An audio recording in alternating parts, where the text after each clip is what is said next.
Well, good morning, good morning, good morning, good morning, and good morning, everybody. Good morning, everybody. Welcome to another episode of The Morning Glow. Welcome to another episode of The Morning Glow. Got a great broadcast lineup for you this morning, as I hope and I pray that we always do. Not important. I'm just a question asker. My name is Raheem, but this is my brother from another mother, but we got the same father. This is Captain Linda. Before he say anything, I'm gonna say, I know you're surprised. I know you're surprised. And a Wednesday too. I know you're surprised. Can't hear you, brother. I have a tendency to sometimes wonder, but it's good to be ready. Yes, sir. Yes, sir. Yeah, it's good to be ready. Look at here. Like Monique said, if you're ready, you ain't got to get ready. Ain't that what it That's is? right. That's If right. you're ready, you ain't got to get ready. But Leonard, I'm ready to ask you this question, though, man. Well, What? it better be a good question. Yes, sir. I got a good. Good, I got good a good. morning, Raheem, and the Morning Glow family. Yes, sir. Look. How you doing this morning? But listen, man. What is going on with your ex president, man, Mister Orange Do? What you think wrong with him, man? He is who he is. Man, look at that, man. They stacking stuff on him, man. Well, it's because he does. This man has no good intention. Mm-hmm. He is an evil individual. Wow. We must do everything we can to keep him out of any power whatsoever. Mm-hmm. I don't know where the lightning at or what is the delay, Wow. but I pray for it each and every day. Mm. Mm. I'm gonna tell you something. Man. It's a lot. It's a lot going on. It's a lot going on, man. And like I said again, I think that I can't say stacking because what they're doing, they're obtaining the evidence Yes, the of evidence what. has been there. Yeah, they're obtaining the evidence of what is going on. So I can't truthfully say. Good morning, Chris. We got quite a few people. That's Steve. Oh, we got a lot of people that's coming in. Good morning to each and every unique. Good morning, Darren. Good morning to each and every one of y'all, man. Glad to have you. If you get an opportunity, give us a call 508-924-3521.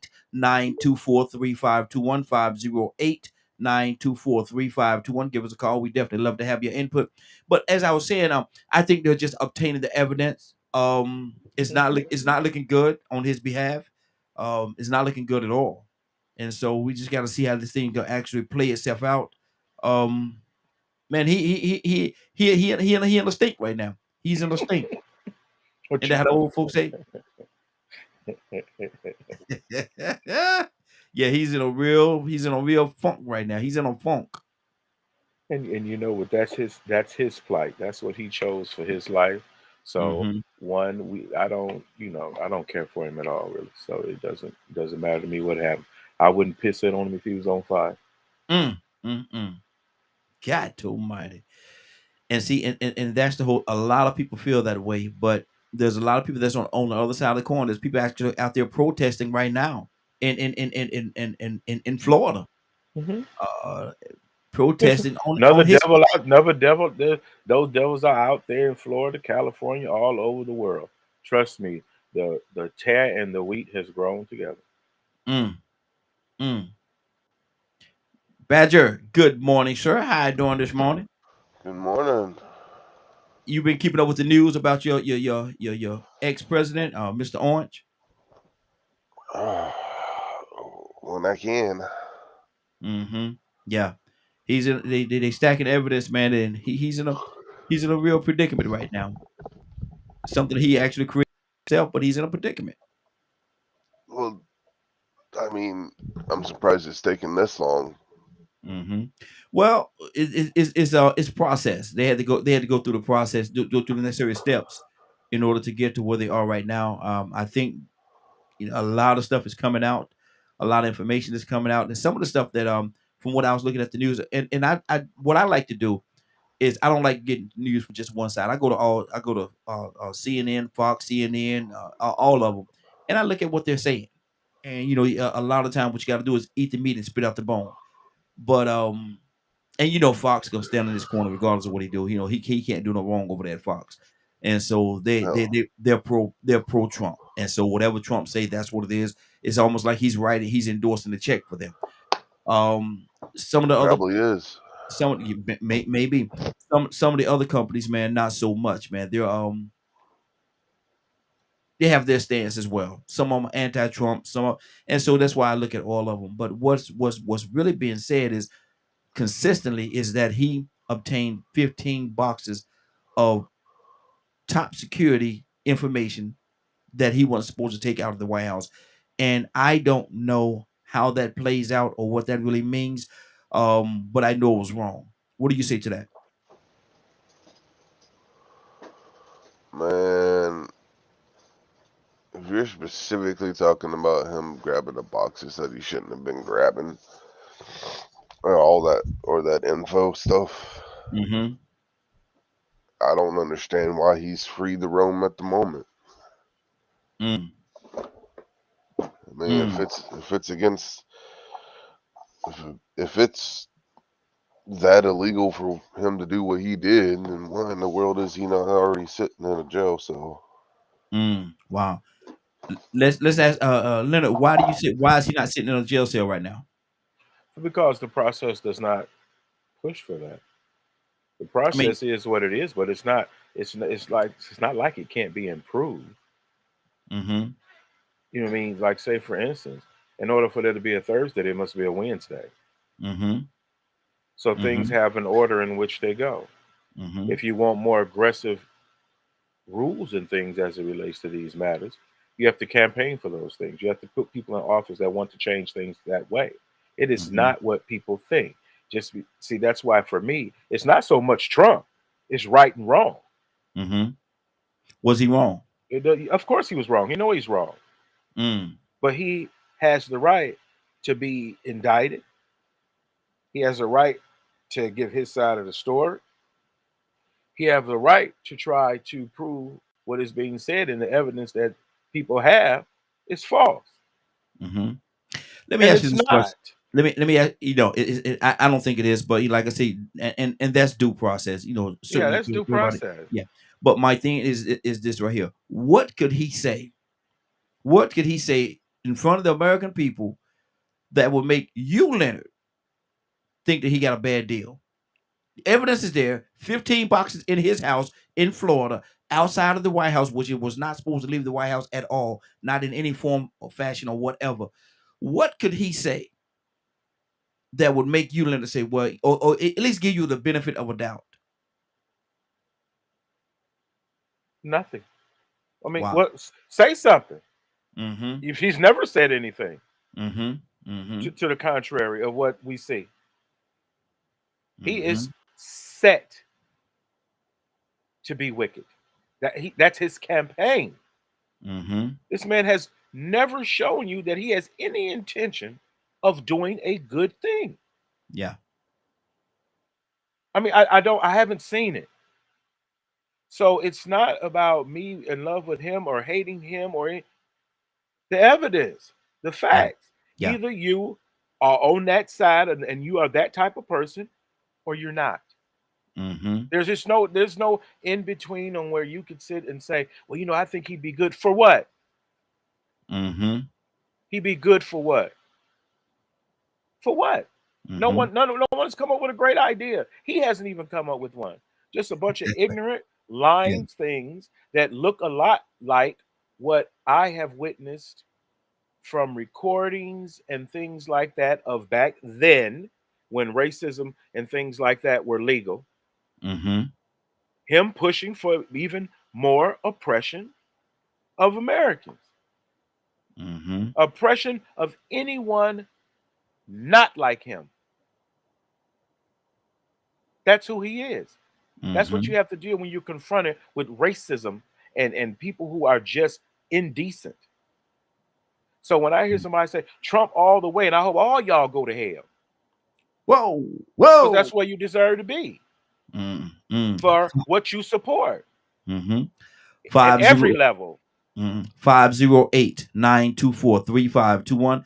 508-924-3521. Give us a call. How do you feel about what we're talking about this morning? Is Trump getting a bad deal? If there's anybody out there that feels he's getting a bad deal or not, give us a call. Let's have the conversation. Let's have the dialogue. Again, 508-924-3521.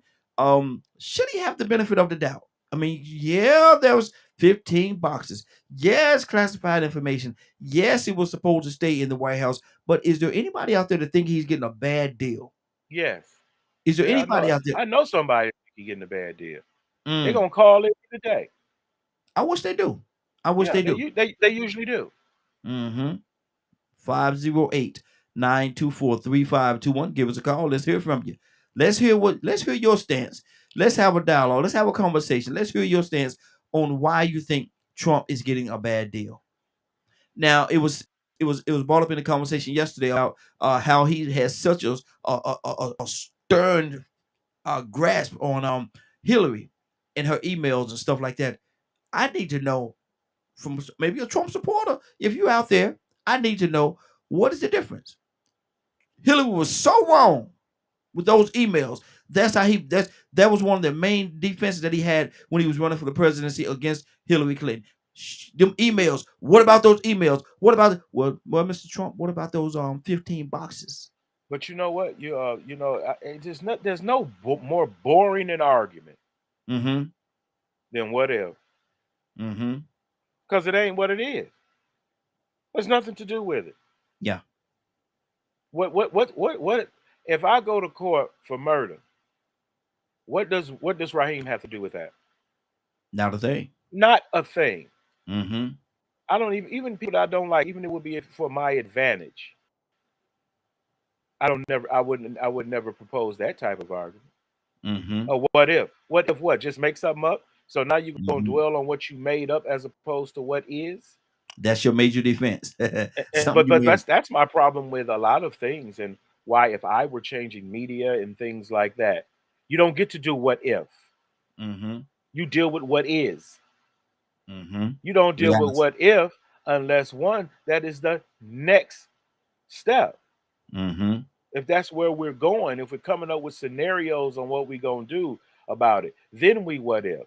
But to what Mm-hmm. if just for the sake of arguing, no, that's no interest to me at all, because then I'm creating the argument and it has nothing to do with what is actually real. It has nothing to do with reality, the realities of life.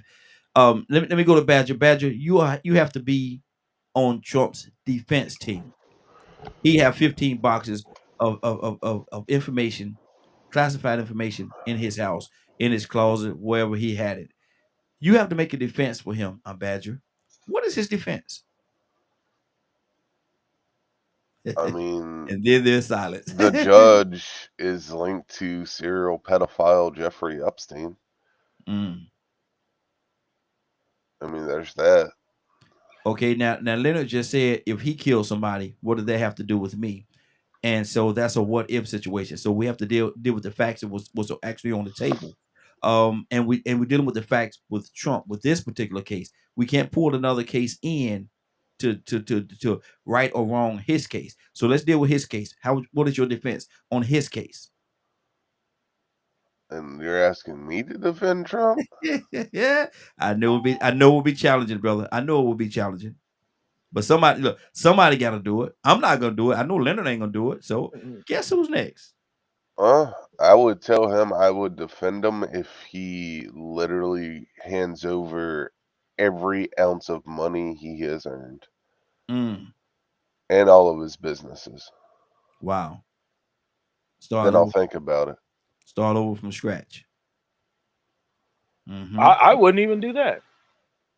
Well, I just want to I just want to get it all in writing and get it all from him. And then actually just run the business, because I would just on paper I'd defend him, Mm-hmm. but in the court office I'd just sit there and just watch him go down. Wow. Now, see, even in a situation like that, you're actually jeopardizing your own ability to practice law, because if you there to defend him, you have to defend him to the Hell, best if I of your got all the ability. money and business that he runs, Mm-hmm. why You would I wouldn't care. care about why yeah. Rico, good morning, sir. How you doing this morning? Man, out there happy as a piece, man. There you Happy go. to see another day of life. What's going on? Hey, what's going on with you, man? We're talking about this situation with Trump, Rico, and I'm gonna put you in a very unique situation. The trial is coming. You're his attorney. You're his attorney. Trump's attorney. He's hired you as his defense. How do you defend what he did? The 15 boxes, classified, certified information at his house outside of the White House. How do you defend him, Rico? Hey man, just go ahead and go to the next person, man. So basically, no defense. Basically, no more energy towards him. Okay, Leonard, how would you defend him? I wouldn't. I Mm. wouldn't. You okay? Let's say this: you are his court appointed attorney. I Defense. wouldn't. You wouldn't take the case. I mean, I don't think I would take it because of the nature of the case. There's no right there. So and that is the problem with a lot of with a lot of things. See, my principles don't apply to just this subject, and my principles and things like that are not irrational. It's just a very simple fact that we have an issue, and we need to know those people who are on our side, because it's not just him. It's the nature of things here as they deal with this type of oppression and tyranny. So we have to be very careful. You have a lot of people talking. There's people coming in. We had war. We had this and you be sitting over there just sipping mint juleps by the pool. What kind of war is that? What kind of war is that? It's within your reach to change things. It's within your reach to do that which is right. So I think that everybody should be trying to do that, not just as it relates to discussions about Donald Trump and what he tried to do to America and still is trying to do. But how are you making America better? How? What are you doing for somebody? Can America be better, Leonard? Of course. It gets better every day. If one story gets better, at least that's one. How can America fix the wrongs that is done for people across the board? Because America has done some wrong to pretty much everybody. Yes. In some way, shape, form, or fashion. So Yes. how could America fix its evils? The exact same way that you fix yours.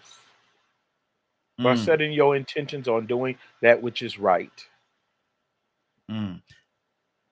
Intent. Yes. See, Yes. and that's the thing. Does America have the intent to do the right thing? Some do. Almost half do. If I'm making a gumbo, and I got all the good ingredients, and somebody come along and they drop something in there, poison or whatever, something in there, Clorox, pour some Clorox in it. That one element destroyed the whole thing. There's a lot of great ingredients in there. So how do we get rid of that Clorox? How do we make sure that that Clorox is not poured into that gumbo? You scrap the whole pot. You scrap the whole spot. You can scrap the whole pot, but we don't have to. We just have to go through and get rid of those things that are oppressing the majority of Americans. This is not. It's not witchcraft. But those evils have been here. Yeah, I've been here several decades. I ain't gonna tell you how. I've been here several decades, and I have not lived in a decade or a season where the evil did not exist. I didn't let it pattern or govern my life, but it still existed. Right. That's the way it should be. That's about the way it should be. I'm not going to be involved. I'm not going to do that. Because see, this is the thing about it. If you sanctify it, you sanctify it. Okay. Ain't no in between or anything like that. If you are a person that seeks to do that which is right, guess what? You won't only be just doing right. People who know you will know that you do right. The people who follow you will do right. The people will see the value in the right that you're doing. And they can do that. They can do. I tell somebody, you sitting up here raising hell about somebody else and this, that, and the other. About what about your children? I guarantee you, if you put as much energy towards this Donald Trump foolishness as to your broken family, you will be better. Mm-hmm. But you have to realize your part in all of this is to be better, is to do Mm-hmm. better, is to do right, is to, if you ever get any authority to do that right, which is said in the scripture. I just want to be right. Oh. Okay, let me keep this thing going. 508-924-3521. 508-924-3521. Cassandra, good morning. How you doing this morning? Good morning. Cassandra, I'm going to put you in a very uncomfortable situation right now. Are you ready? Yes. Okay. You have been appointed to represent your favorite orange man in court. You're his defense. You have to defend them 15 boxes that he had that he took out of the White House. You have to defend him. 15 boxes of classified, certified information, classified information that he have in his house outside of the White House. What is your defense? First of all, I have the right to decline any case that I went to, and that was not going to happen. I'm not going to do that, and I believe that everyone has the right to defense, Mm-hmm. but in all honesty, I could not do it from a Mhm. clear conscience or a clear heart. So he would have to find, or they would have to find someone else to defend him. Because Okay. I would have no justification for what he did. Mm-hmm. That's just me. That's just me. Now I got friends that are public defenders that they probably would take it no matter what, but I could not do it Mm-hmm. in all good conscience. Yeah. Exactly. You'll be in there and losing the case and celebrating the fact that you're losing. I sure would. Lord Jesus. Now we're talking about America, and America has certain evils in it. As long as I can remember, I've been here several decades, and it has certain evils. How does America right its wrongs, Cassandra? I'm with Leonard by intentionally doing what it knows is right.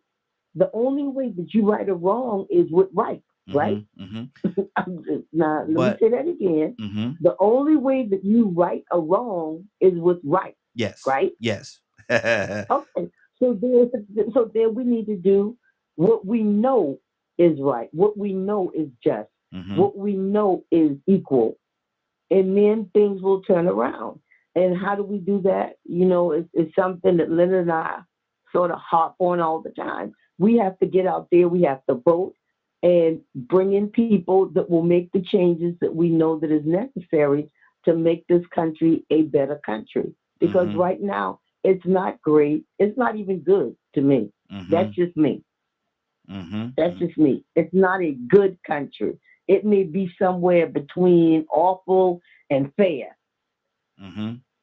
That's Mm-hmm. just me. That's just me. And, We and have it also, we Raheem, hold on one go second. ahead. Let me read this. We have James on here and on one of the apps that we're on Bigo, and he said America got to do, and they're not going to do it. They got to treat the poor fairly. He said they got to treat the poor fairly. I think he's writing some else, but it got cut off, so hopefully the other part will come in as well. But he said America have to treat the poor fairly. They got to treat the forfeit. He said they got to treat the forfeit. I'm not necessarily understanding exactly what that means, but the phone lines are open. Give us a call. 508-924-3521. 508-924-3521.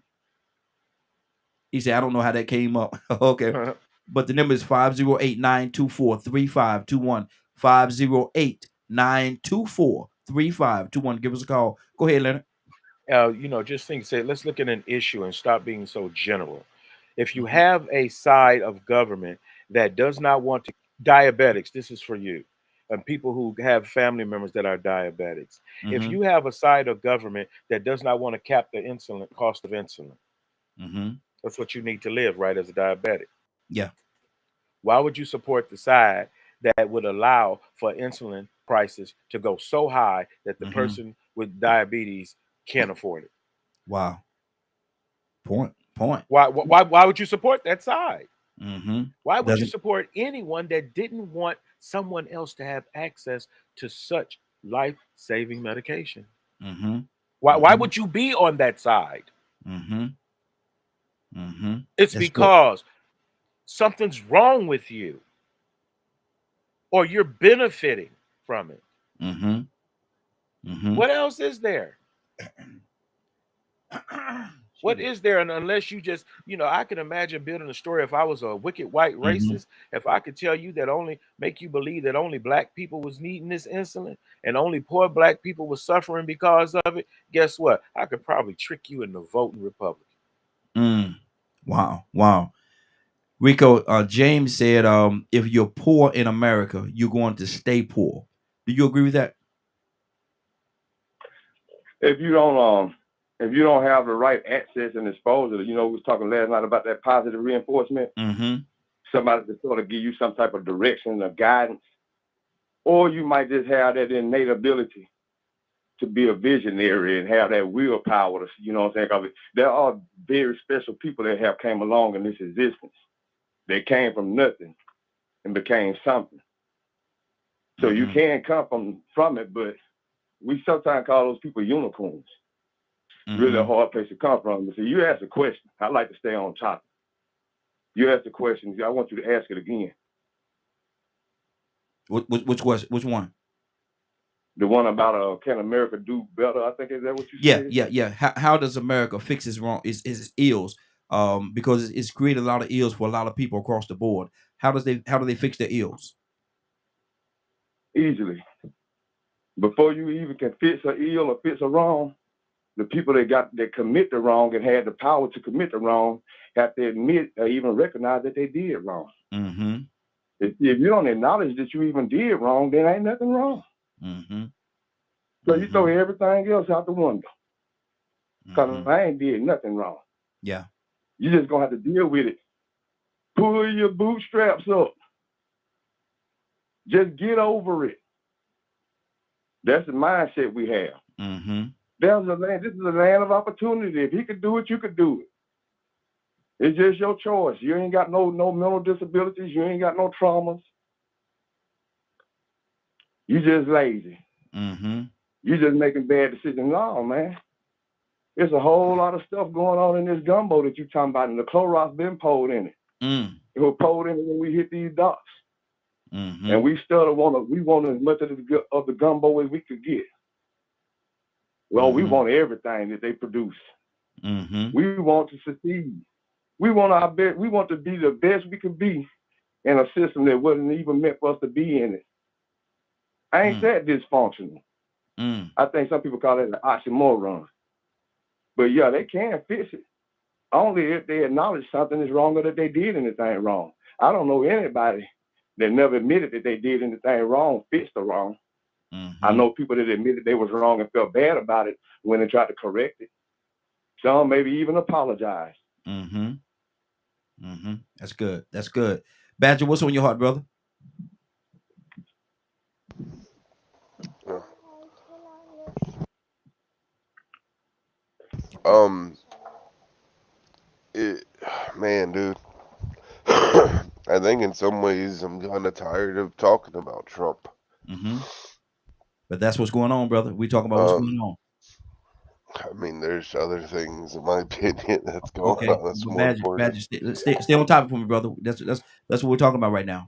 Work with me. All right. Here's big, giant, stupid man who knows how to get that people see as a white Christian male who has money, and he's stealing from the government and now spreading rumors and lies about the people that are after him being pedophiles or gays or whatever you want to say. Mm-hmm. Ignorance, more ignorance, more ignorance. I mean, if you want a Trump supporter, see if Charles wants to call in. They, That's not a punch at him. I mm-hmm. know he supports Trump. Yeah, he So, does. He does. He nine, um, nine times out of 10, he's listening this morning. He's definitely listening. matter of fact, he's the one that sent me the thing about the pedophile judge or whatever the crap. Mm-hmm. Yeah, he be sending all kind of stuff all the time, man. Cassandra, David said, no, I'm sorry, James said that it's amazing, and his point was if you are poor in America, you want to stay poor in America. He said he don't see why Congress and senators and different people of that nature make 180 to $190,000 a year, and he said for doing nothing. Do you agree with that? Ask James, is he poor? He just heard you, brother. Are you poor, James? But Cassandra, what's on your heart? Yeah, yeah. I believe. Ooh, I believe that we don't have the poor, because I'm in that number. If you look at how they rate poor, I'm listed in that number. If your income says whether you're poor in America, I'm among the poor.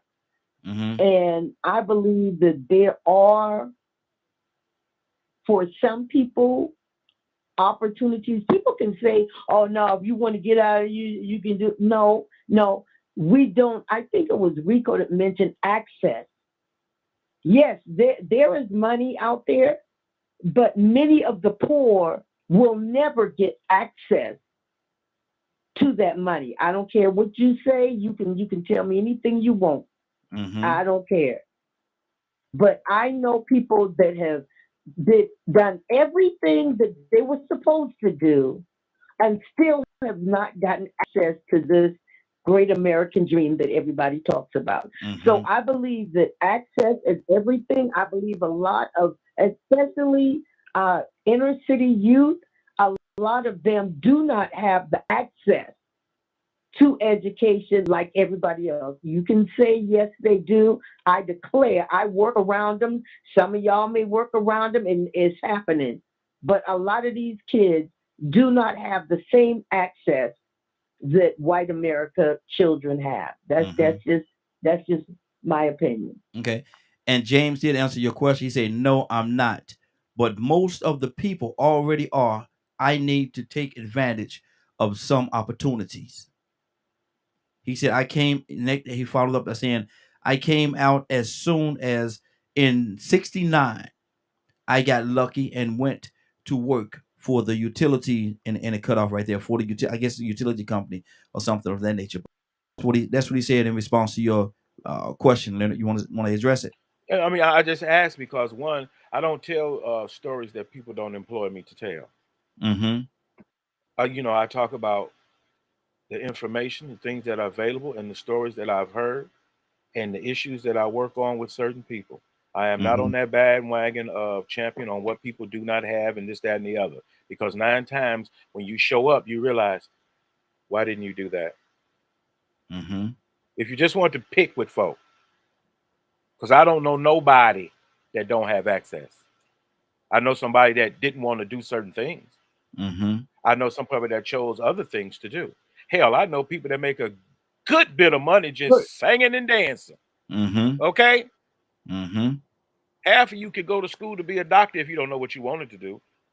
You could be a technician doing something, anything if you wanted to. Now, I'm 51. Education has been free ever since I can remember. Mm-hmm. Education being the building block to the step to gainful employment. You didn't get lucky. Jobs were available. You went down there and got in line and got your job. Sometimes it's as simple as that. But I know folks that just simply did not want to work.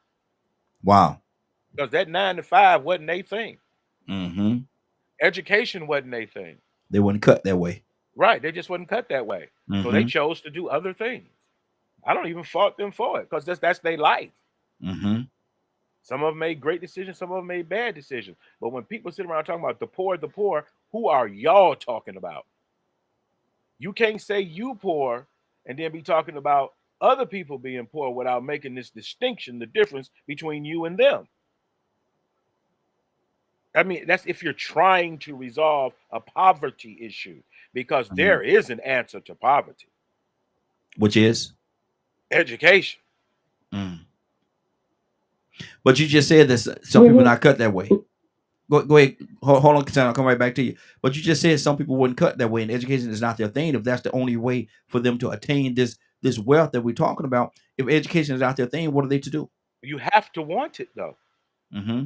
Everybody, so I know some people think they don't need nothing to nobody, and they shouldn't Mm-hmm. have to go to school to do nothing, and you should just let them come to your house and fix on your house. Mm. Mm-hmm. Well, come on now, we can't sit around here and act like we don't know it. I just don't know people who are suffering that way. Mm-hmm.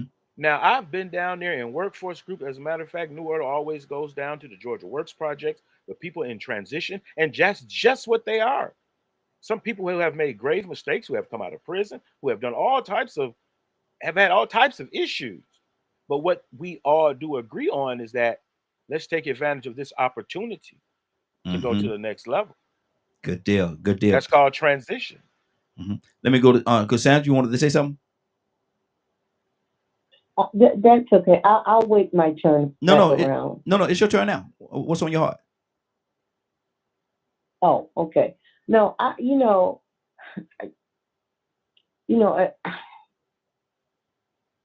just,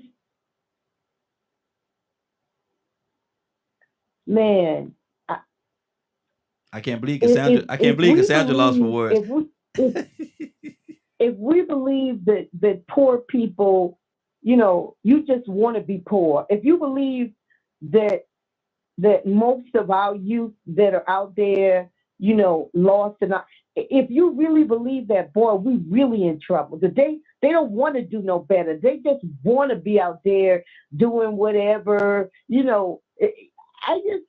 I don't see people like that. And let me put this out there, and we can say all we want about gaining wealth or whatever. The Bible that we say we believe in, most of us that are on here that are Christians, says that the poor we have with us always. Mm-hmm. Always. Mm-hmm. So what do we do about those people that will be poor always? I mean, that's the Bible. Maybe God got it wrong and it wasn't supposed to be written like that. But I'm just saying, there are people that I know have struggled trying to make it. I know working mothers like I was that put everything they had into trying to pull themselves out. But because of the systems that are in place, Mm-hmm.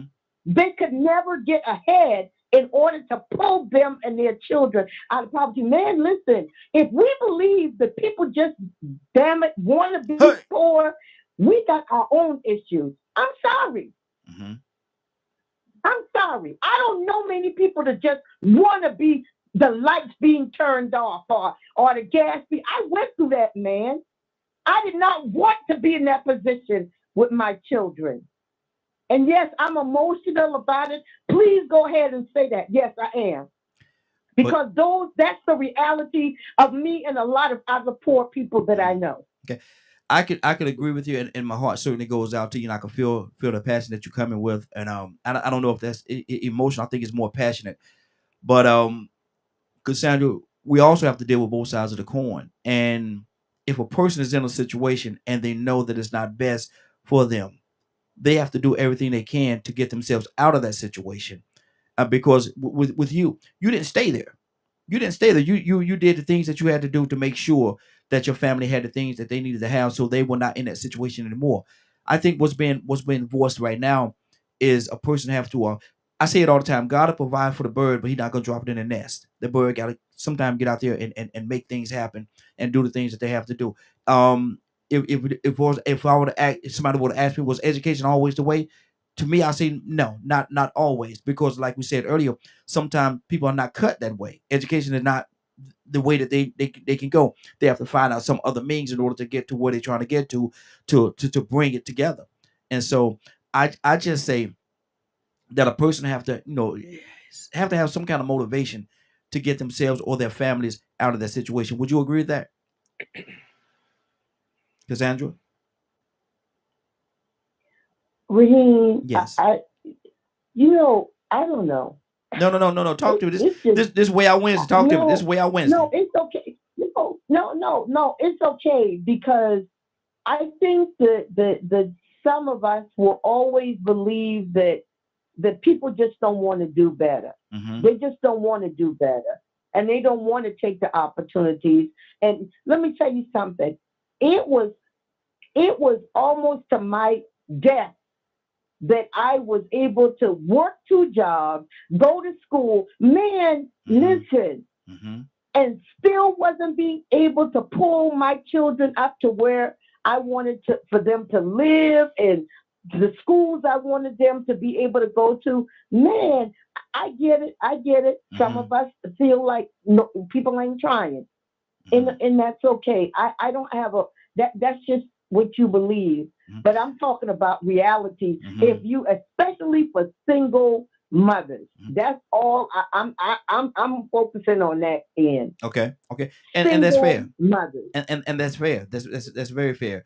I grew up, and a little bit about me. I grew up in the projects, and I know what it's like. The struggle. The struggle is real, and I'm not gonna say that not everybody, people want to be in that situation. I would never say people want to be in that situation, but there's so many different layers on this thing, man. I've seen both sides of it.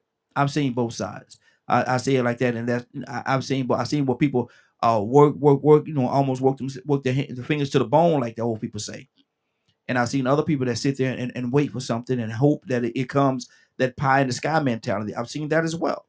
And so, there's both sides of the coin. Rico, what's on your heart, brother? Yeah, man, I'm with Cassandra, man. I mean, I don't get it. Yeah, true enough, you do need motivation and you do need that resilience, that drive. But we forget, or we act like we forget sometimes that people are broken. Some people lack self-esteem. Some people lose hope because they've been through traumatic experiences. And then I think sometimes we just say stuff because it sounds good when it fit the narrative. But what happened to that? If you don't know no better, you can't do no better.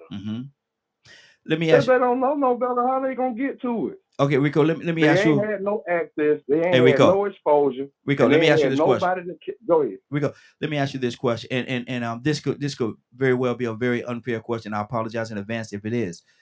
But and you say if a person is broken, and I've seen that, man. Your heart feel it for the people. I've seen it.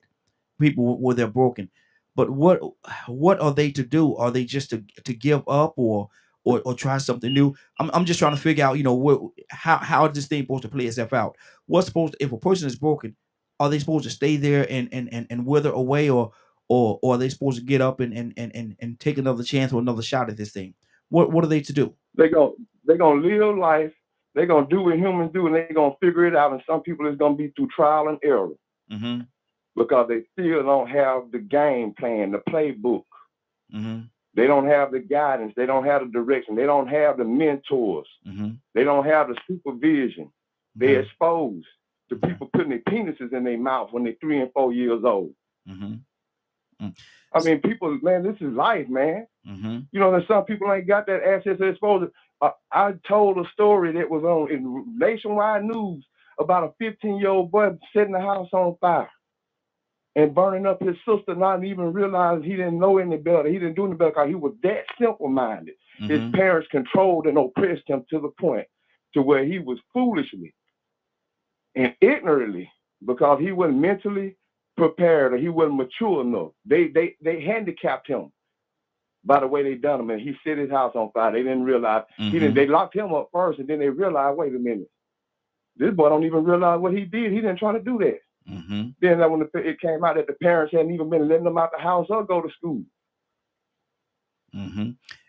James, I mean, it's hard to come up out of that. Oh yeah, but guess what? It's people 5'4" want to slam dunk. But every now and then you find one 5'4" that can slam dunk. But we got this perception that, if you don't get it, you ain't trying hard enough. Well, all I got to say is Colin Kaepernick still want to play a quarterback in the NFL. Is he not playing because he don't want to? Wow. You got people that oppose you in this world, and we are on the land of people are the biggest practitioners of trying to oppose and suppress people.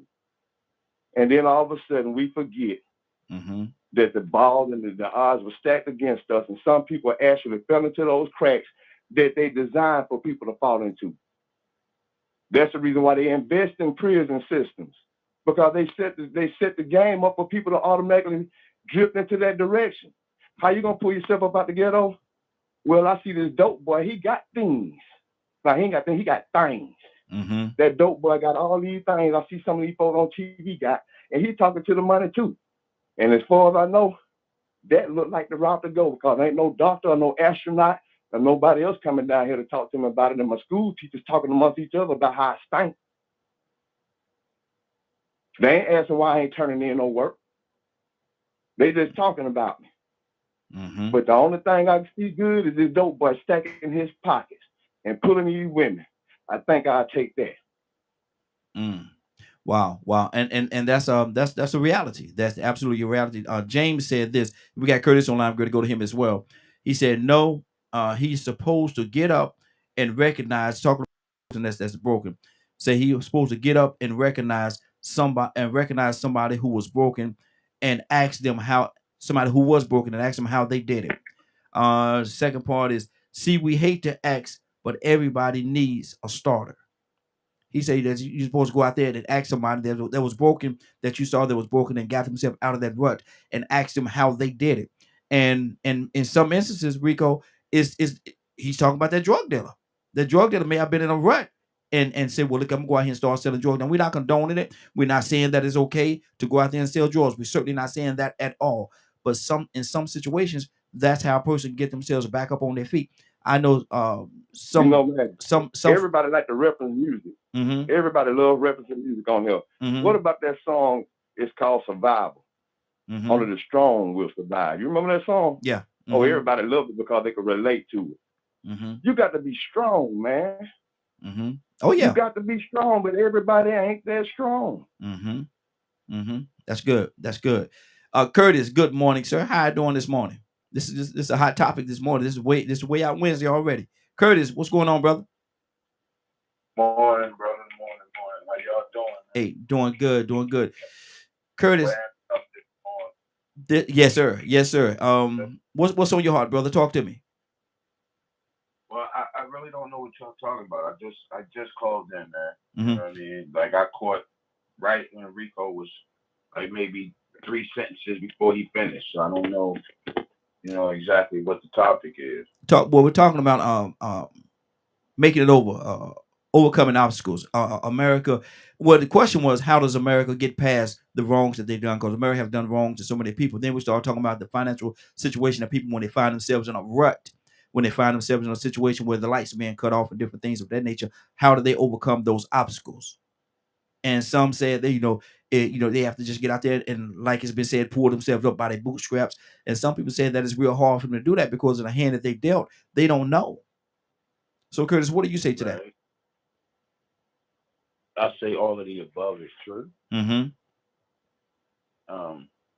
Will America? Your question was, will America ever get past its lies? How would America right its wrongs?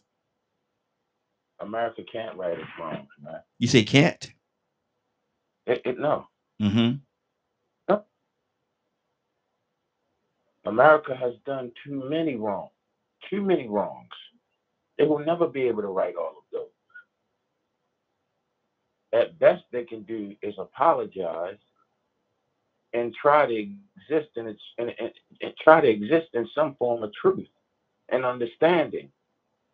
Not an understanding that's beneficial to just you or your people, but an understanding that's beneficial to all who are involved in America. Mm-hmm. You know what I mean? Mm-hmm. It saddens me. It saddens me because I remember being stationed overseas. When I was stationed overseas, man, you walk up to people, introduce yourself, right? And they would, this is going to sound crazy what I'm about to say, but, our Caucasian brothers and sisters they get called Americans while we get called the other. Mm-hmm. Mm. We treat it like the other. And Mm-hmm. anybody that's African American, brown, Puerto Rican, Mexican, Asian, they'll tell you, like, oh, wow. So America can't right its wrongs, man. Mm-hmm. I mean, it could pay its debt, but that still ain't going to right it wrong because you set the debt. Mm-hmm. That still ain't right it. You know what Mm-hmm. I'm saying? So, and Rico's right, man. I mean, some people, some people are forced into doing whatever they got to do to survive, man. That's the first law of man. Yeah. Yeah. You know, first law of man is self-preservation. Mm-hmm. Mm-hmm. That's good. That's good. Now, how does one pull themselves up by the bootstrap? How does one, if a person's in a situation, man, where they just at their wits' end, and they look around and their family is suffering, man, lights are being turned off and water and all kind of stuff, and they just don't have it. How can one overcome that obstacle like that in this country that we live in, Curtis? Seize your opportunity. Remember that in this country, although Does does everybody have those same opportunities, Curtis? Well, I said seize your opportunity. I Mm-hmm. ain't talking Yeah. about Mm-hmm. a specific opportunity that gets you thousands and thousands and thousands. I'm saying seize your opportunity. So everybody got an opportunity to panhandle. Everybody got that opportunity. Every single one of us got that opportunity. Mm-hmm. Everybody got the opportunity. I hate to say this, but everybody got the opportunity to be a pharmacy technician. Mm-hmm. Nobody on this planet don't have that opportunity. Ain't nobody in America that don't have that opportunity. Let's just keep it real. Mm-hmm. Mm-hmm. Some of the richest and wealthiest people in this country right now are pharmaceutical technicians. They just don't tell nobody. Mm-hmm. I mean, we can throw one name out there, and I mean, you can check it. You can fact check it. One of the most powerful men in our government family, his in-laws are pharmaceutical technician smugglers. Mm. Mm. You know what I mean? So everybody, I mean, y'all can, I ain't gonna put the man name out there, but fact check. Which the family got caught smuggling over 5 metric tons of cocaine? Mm-hmm. Wow. Wow. Got you. Let's go. Go ahead, Curtis. Oh yeah, family definitely connect. So it don't take nothing. It don't take nothing. Flip it, flipping it, keep flipping it. I'm not saying right. Mm-hmm. First law of man. Mm-hmm. Yeah, a good deal. Good. Yeah, and again, I got to put that disclaimer out there. We're certainly not endorsing in any kind of way the sale of illegal products. I'll put it that way. We're not at all. Let me go to Mr. Hicks. Mr. Hicks, good morning, sir. How you doing this morning? Oh, good morning, Raheem. Good morning. I'm doing fine. Good. What's on your heart, brother? How Talk to everybody me. else doing? Hey, doing good. Talk to me. What's on your heart, brother? What's on my heart?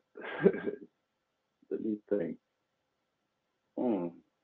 I gotta think about that for a little while. I've been listening to you guys for a minute, and just and my heart is, I don't know. It's like a replay. It's like life is in a cycle, and the spin on the news, the spin on events in our world, it just keeps like in a circle. Mm-hmm. Keeping a high anxiety and argumentative. But I was listening to your last conversation about pulling up your bootstraps, and I was thinking that when we came out of slavery as a people, that's what we did.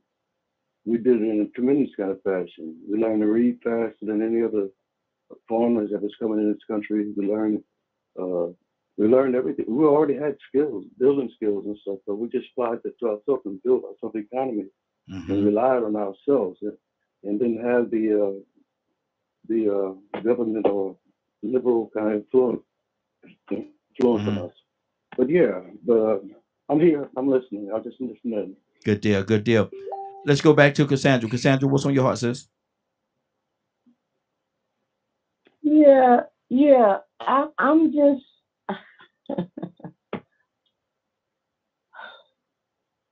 okay. Yeah, we did pull ourselves up as best we could after slavery, with being kicked down every time we tried to pull ourselves up by the bootstrap. You know, there were many, many Black people that were able to get properties and different things during the years that were stolen from them. We know that. We finding now that families have been fighting to get back property that was just taken from them. I cannot tell you in Georgia, because I do like the lynching stuff and the research on this kind of stuff. I cannot tell you how many Black families in Georgia ran in the middle of the night to get away from. See, it all sounds so pretty. Y'all make it sound like it's so, oh Lord, like it, you know, bypass me because I'm about to cuss. I don't want to talk. Okay. I come back to you, sis. I come and this is a very passionate topic, man. It really is. Badger, what's on your heart? Rico, coming to you next. Talking about the poor, right? Yeah. Same topic, brother. You know, before, my spine did what it did, I worked as hard as I possibly could, trying to find the best job that made the most money. Even tried to go back to college. But it was a massive struggle. And I reached out to all kinds of places to get help and couldn't. Nothing.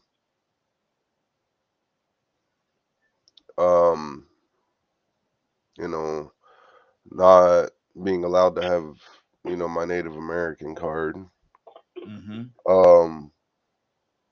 Being white skinned and being told, I have access to all these things. I just don't. I guess I was just too stupid to find them. Because I couldn't find it.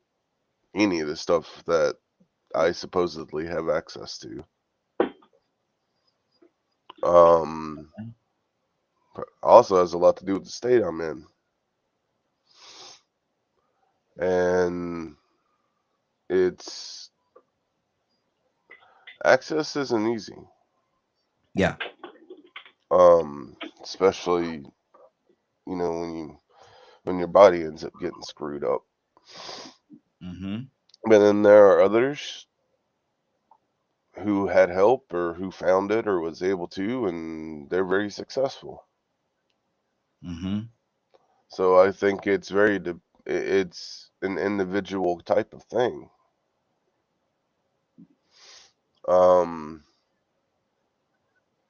Something me and Leonard talked about quite often, and I also think it depends on the path you're called upon. I think some people are meant to be where they're at, like me. Wow. But sometimes, if you can learn to be happy with what you do have, it's a very powerful tool to help others. It's also a very powerful tool to be able to just to help in so many ways. So, do I have money? Do I have a lot of money? Are we below poverty level? Yeah. But we were blessed with a house that we could afford. We were blessed with being able to have groceries in the house. So we don't go without the material things. It may take us way longer to get them, but we do end up getting blessed if it's meant to be. That's good. That's but what we are rich in is family. 30 seconds. and Mm-hmm. love. Mm-hmm. So I also think it's going to be up to the individual to decide what is acceptable and what isn't as Mm-hmm. well.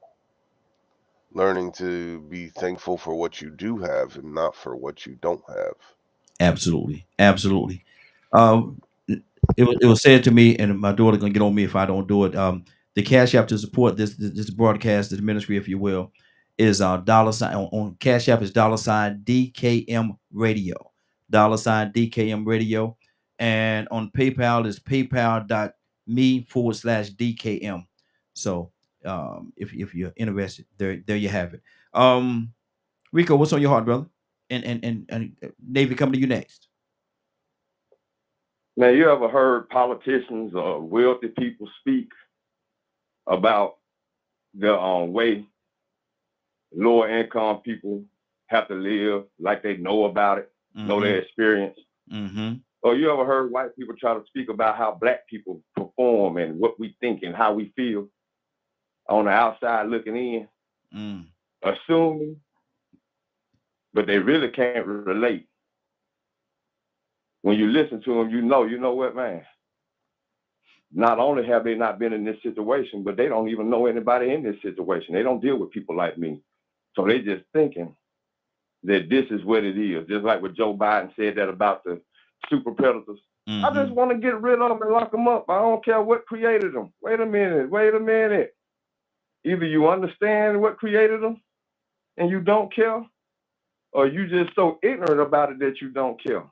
But you can't relate to these people you're trying to lock up. You just want to lock them up. You ever seen that movie Trick Baby? No. Go back and watch that dinner scene. Mm-hmm. It's so, man, it's so sophisticated, strategic, real smart and slick. I got a school bus passing by me. Mm-hmm. It's real smart and slick, but it shows you how good the system works. How traps are set for you to make sure you continue to fall through that cycle. Yeah, true enough, we came out of slavery dysfunctional. But we made it. We pulled our bootstraps up by making this out of what we had, the scraps. Even though it may have been unhealthy, like chitlins. Yeah, we invented a lot of things, but some of those things were good and some of them were bad. Mm-hmm. But we still made it out of a dysfunctional situation because of the conditions that were created. And so some of those things that we do are dysfunctional and out of order, but we had to make it work. And that became our culture, out of order. So now we're trying to find the correct way, the right direction to go in, because we done made something work. Just think about it, man. We done made chitlins a delicacy.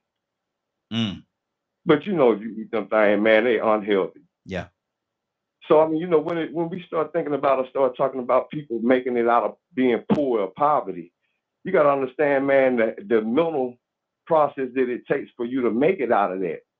Critical thinking is what makes a unicorn come from a situation like that. Mm-hmm. You can't become an astronaut when you living and sleeping with rats and roaches. I know people that have had rats crawl up in their face and bite them on the mouth. Mm-hmm. That's a heck of a situation to live in. I can't even comprehend. I never experienced that, but now I can relate because I know somebody personally that had. I seen the holes on their lip. Wow. That's enough. So now think about that. Going to school the next day or having roaches crawl out your book bag. Man, I hear grown people right now traumatized still.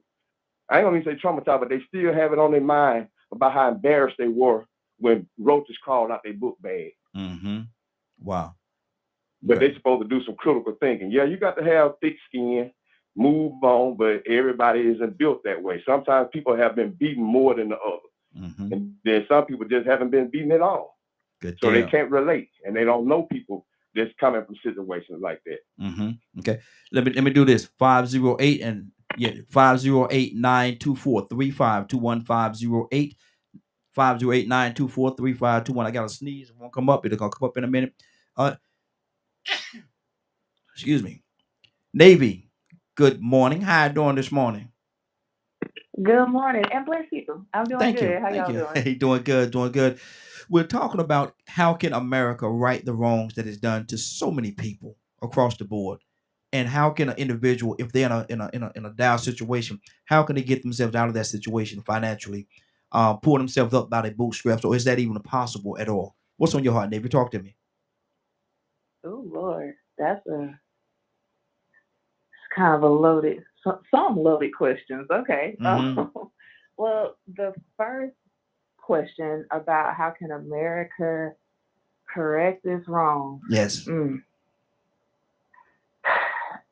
I'm usually optimistic, but I have to be a little pessimistic just a little bit because part of me wants to be like, I don't know if they can correct the Hmm. wrongs because, and the reason why I say that is because my thought process is there has to be a level of accountability, there has to be a level of acknowledgement, and there has to be a level of responsibility that I just don't think that the powers that be are able to hit on either of those right now in order to correct the wrongs Hmm. that America has done, if we're looking at it as a whole.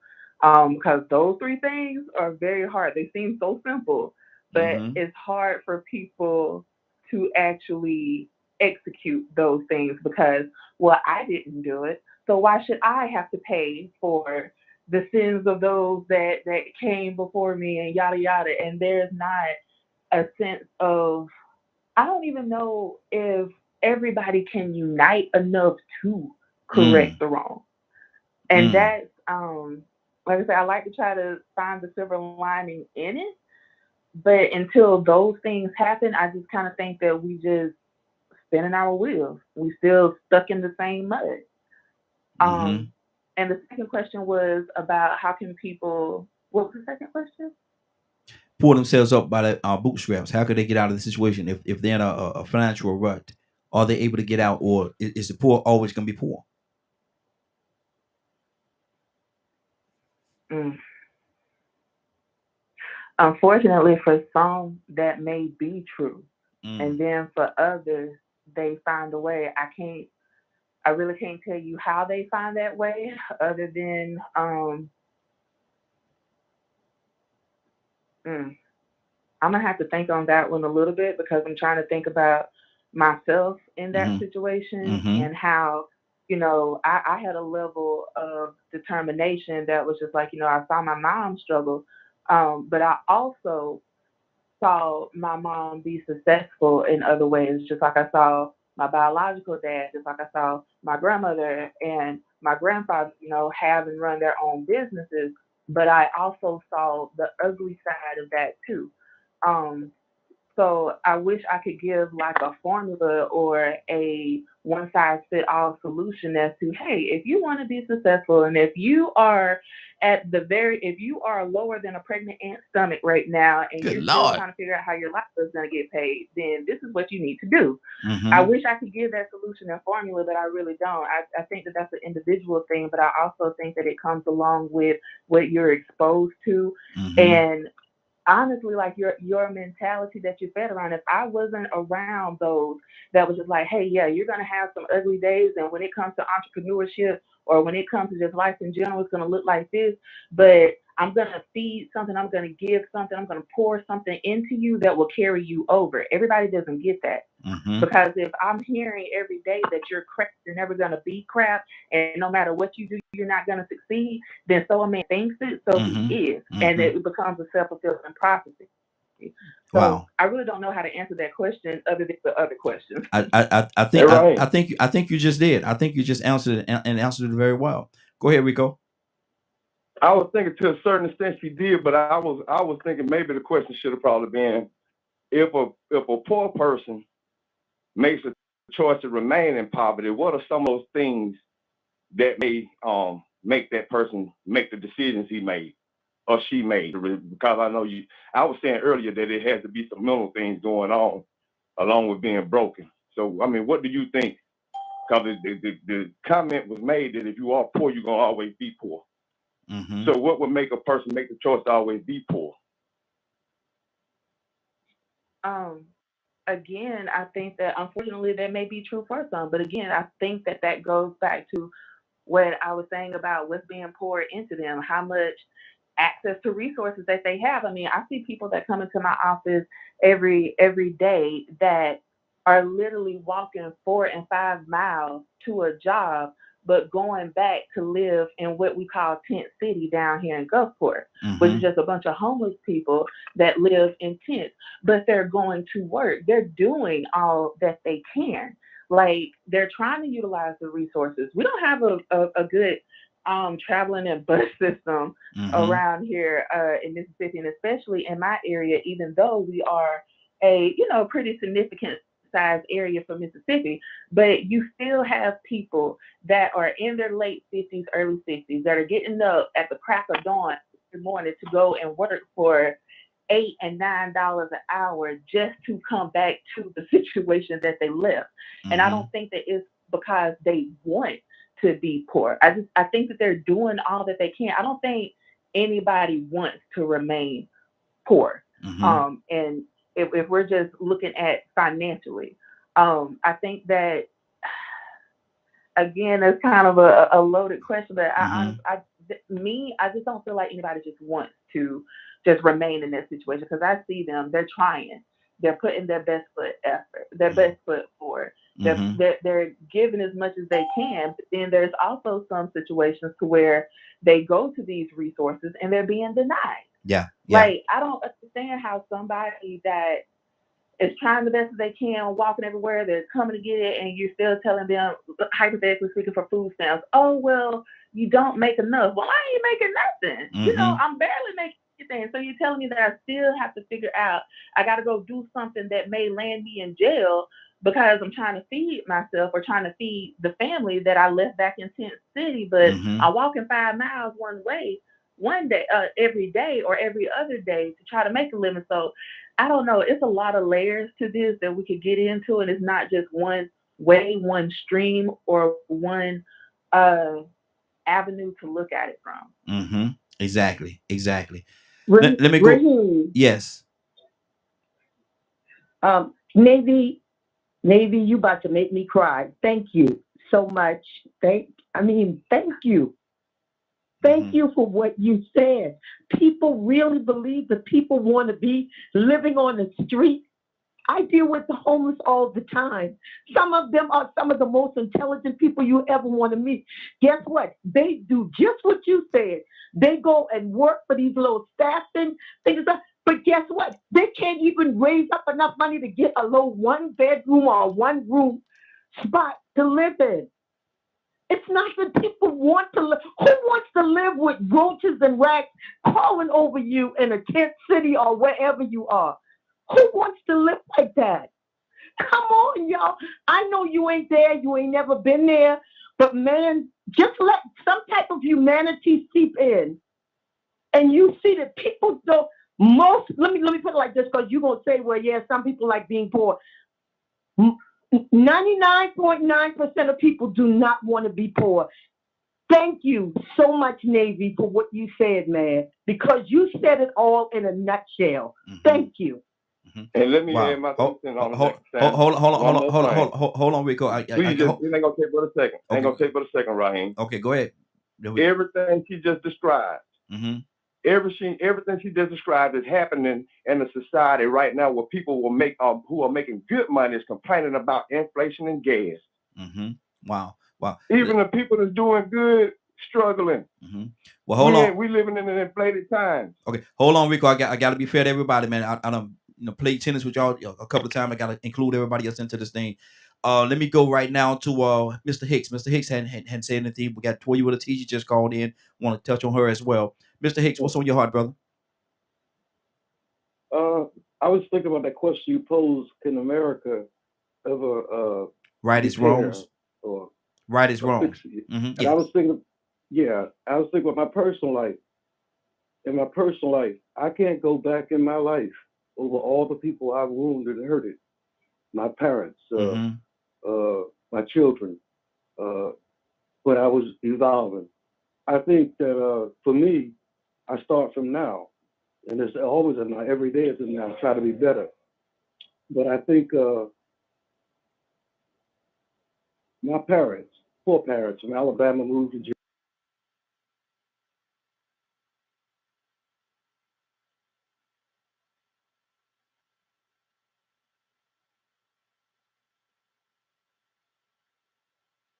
I think you froze up, Leonard.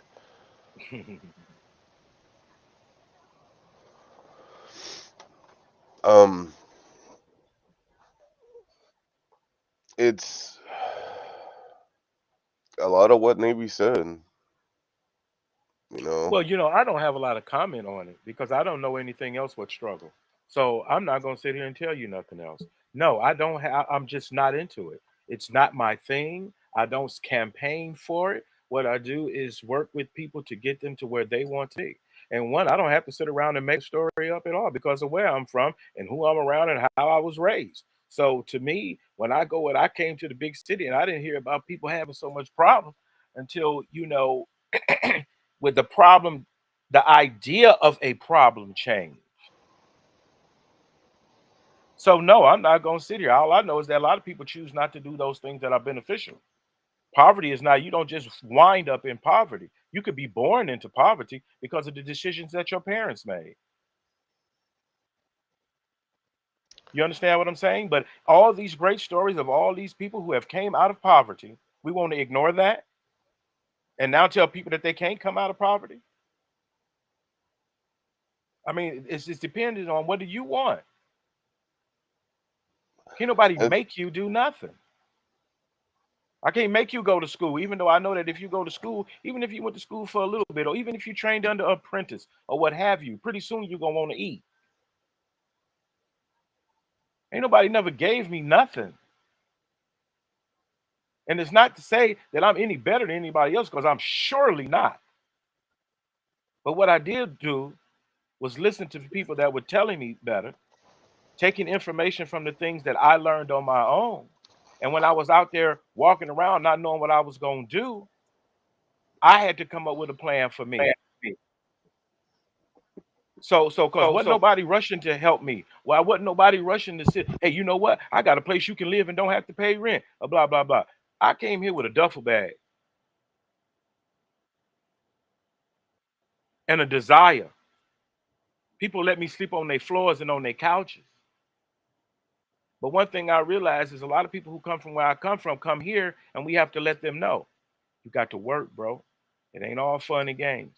You get caught up out here, you can go to some dark places. So the first thing you need before you start going out to the club, you need to save all your money to get a place to stay. And then once you save up money to get a place to stay, then you have to be able to pay your bills. Then you have to get transportation. Then you have to do blah, blah, blah, blah. Just like most people that I know anyway. Don't nobody just be standing around giving us money, giving us places to stay, giving us cars to drive. I don't know where that world is. All I know is if you don't do nothing, most likely you don't deserve nothing. You got to do something. And poverty, we started off talking about poverty. And first we have to clarify, are we talking about actual poverty or an impoverished mindset? Because that's two different things. And what we cannot deny is that poverty is an actual thing, if you want to break it down, for poverty guidelines, for instance. Programs directed for people in poverty. The hardest thing that we've worked with is those people that don't want the program. How about those if of us I that can make want you help with say from for the instance, program? if you're just interested in making good money, if I could get you into HVAC school, you might have to go 18 months. And then once you come out, you're a certified technician to work on heating and air. That's available. That's available.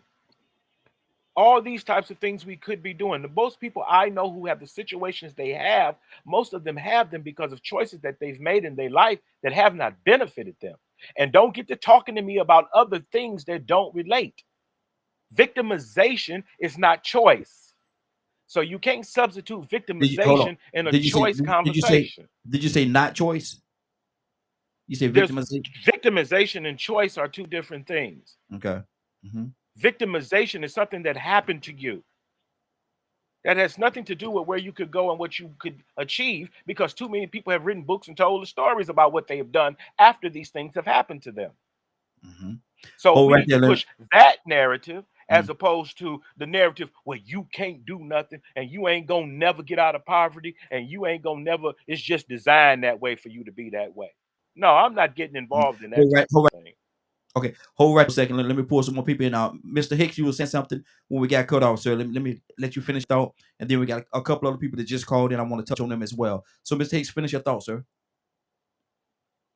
Oh, yeah. I guess my thought was just about the past, about going back and correcting past things. Mm-hmm. And it seems like the deeper you go back in the past, the deeper, it's like a black hole.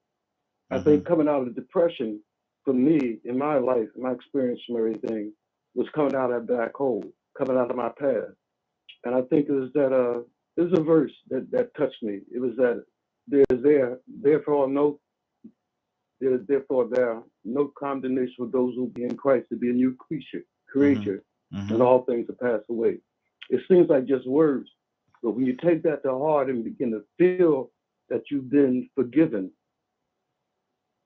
Mm-hmm. then the guilt and shame disappear, and you're able to sort of watch yourself now and keep yourself, because the self-discipline is just seeing yourself. So often people around me can see me clearer than I do. I'd be so wrapped up, and you usually wrapped up in your own views and your own assumptions about life. And people around you say, no, it's not that way. It's not that way. But when you start watching yourself, when someone tells you something that the spirit inside you already told you, you say, okay, that's confirmation. Mm-hmm. I got to check this. Mm-hmm. Wow. But Can I add, Raheem? Like Brother Hicks has always come on the show and told us these things, and I can remember. How old are you, Brother Hicks? I'm 73. 73. Mm-hmm. That man's 73, Yep. and he's still telling you how to do it. Mm-hmm. He said, even though I did all these things and blah, blah, blah, he's still here. He come in and he talks to us to inspire us about, I know how a dark place is. This is how I got out. Mm-hmm. I would listen to that story before I'd listen to a story anybody try to charge you $1,000 to hear.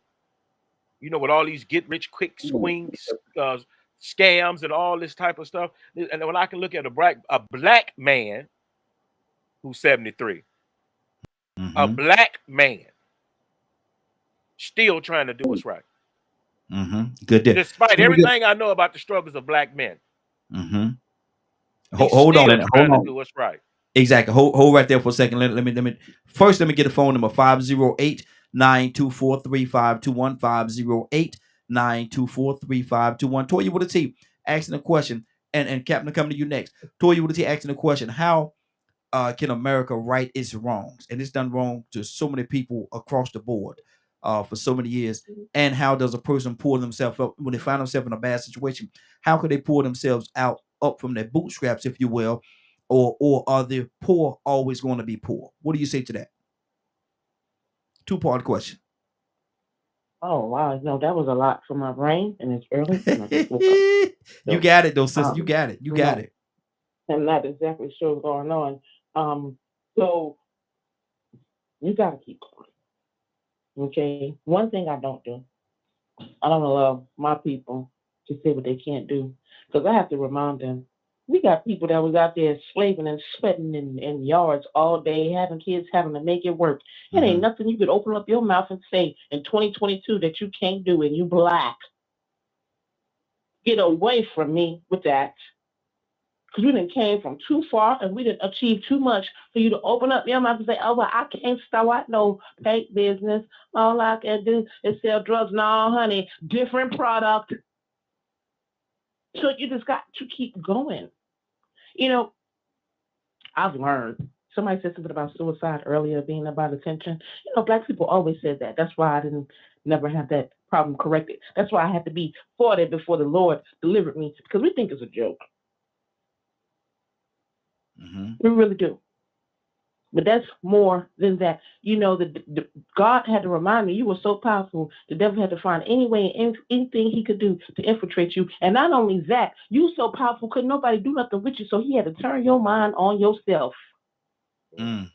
Come on. This is spiritual battles we forget all about. We troll our tails around here, forgetting about God, forgetting about the spirit, and then wonder why our kids are suicidal. Because you won't remind them about God. Everything is what y'all did, you did, they did, we did. We forget about God all the time. We forget to teach our kids how to pray. Talking about, oh, I want to wait until they get 7 and they make up their own mind.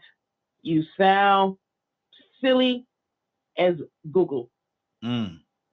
I mean, it's just the things we do to ourselves because we don't proclaim our power. We don't take the power that God gave us. We always say it's the government gonna do.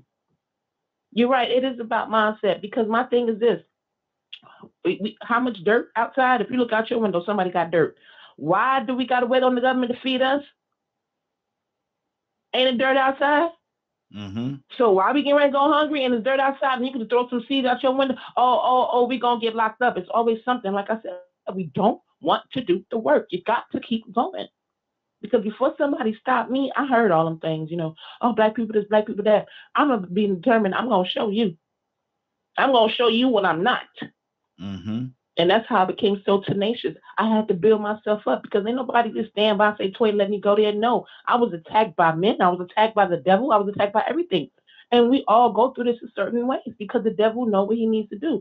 But you have to keep going. And if what they say, a man thinketh, therefore you shall be, which is Mm-hmm. true. And God told me plain as day, don't get mad with me about what you got because that's all you asked me for. Mm-hmm. So we have to get this thing back in perspective and know there's 2 powers.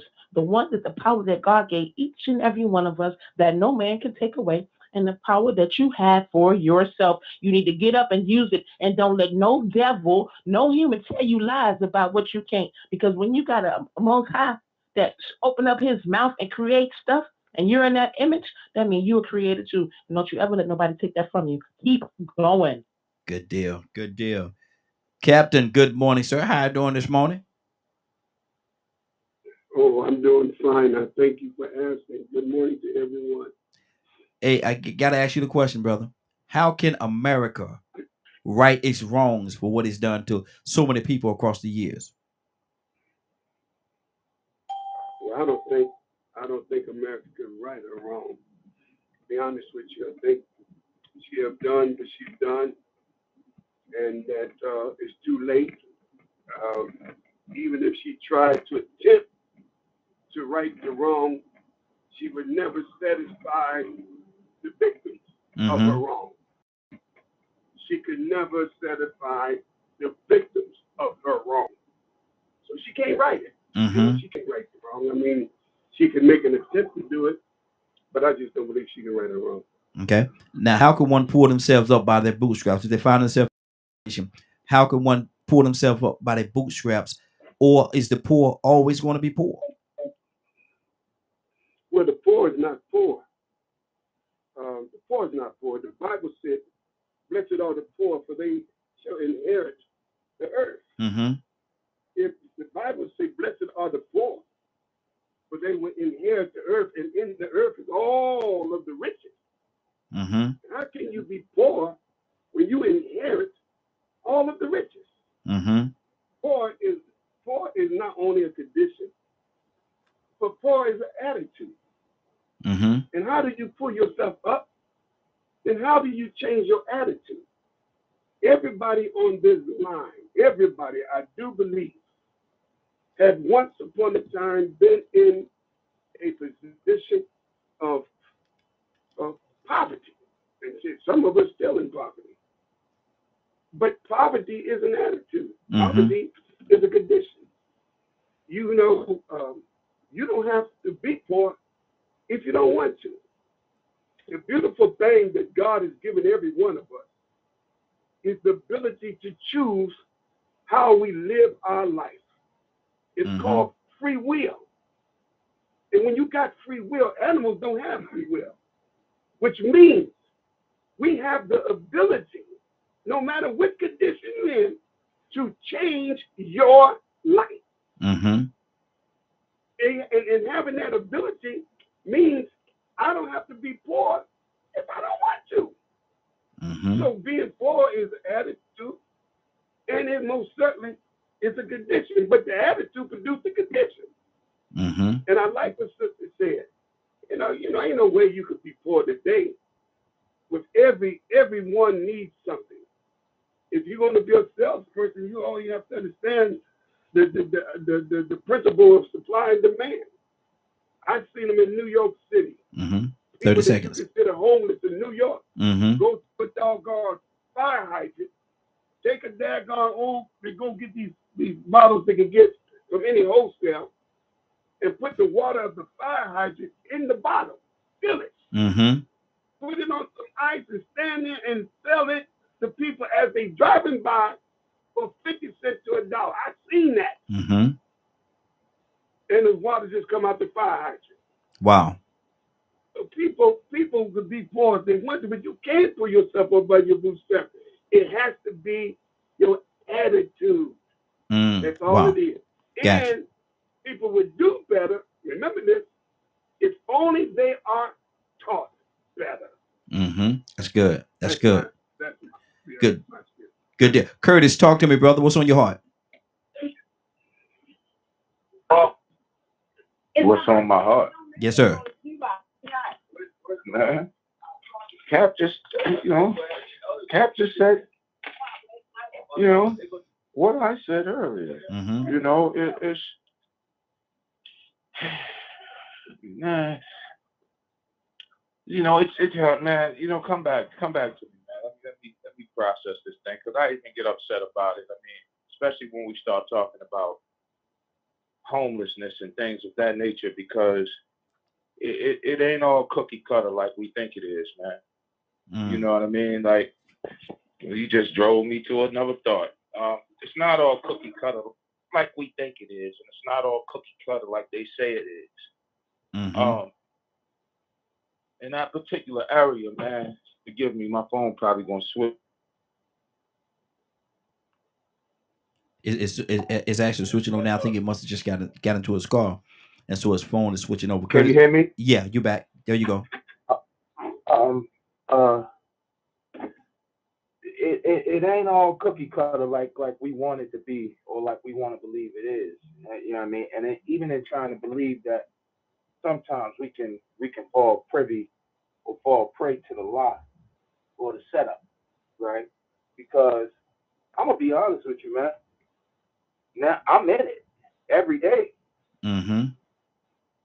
The most when I look at society as a whole, it's the one segment of society that is stolen from more than any segment in society. What's that? It's the homeless poor, man. The homeless poor and the working poor are the two segments in society where there's so much money ciphered from the monies that's allocated to them. It is ridiculous. You could probably almost fill up a whole wing in a prison. That's how much money is being taken from them. Wow. I hear folks talk about programs and this, that, and the third, and for the most part, absolutely on point. Like, absolutely on point. There's programs out there to help with this. There's programs out there to help with that. But in real time, what's happening in the majority of these cities is those very same programs that we know that should be working for the people can't work for the people because, one, they're so top heavy that 90% of the money they're getting is going to salary. Two, you got criminal behavior going on right there in that agency. So they cipher money, and the poor folk, they don't really know what's coming in. Listen, I'm landing plane like this. I'll give y'all a prime example. No city in the United States of America gets more money per person than the city of Baltimore. None.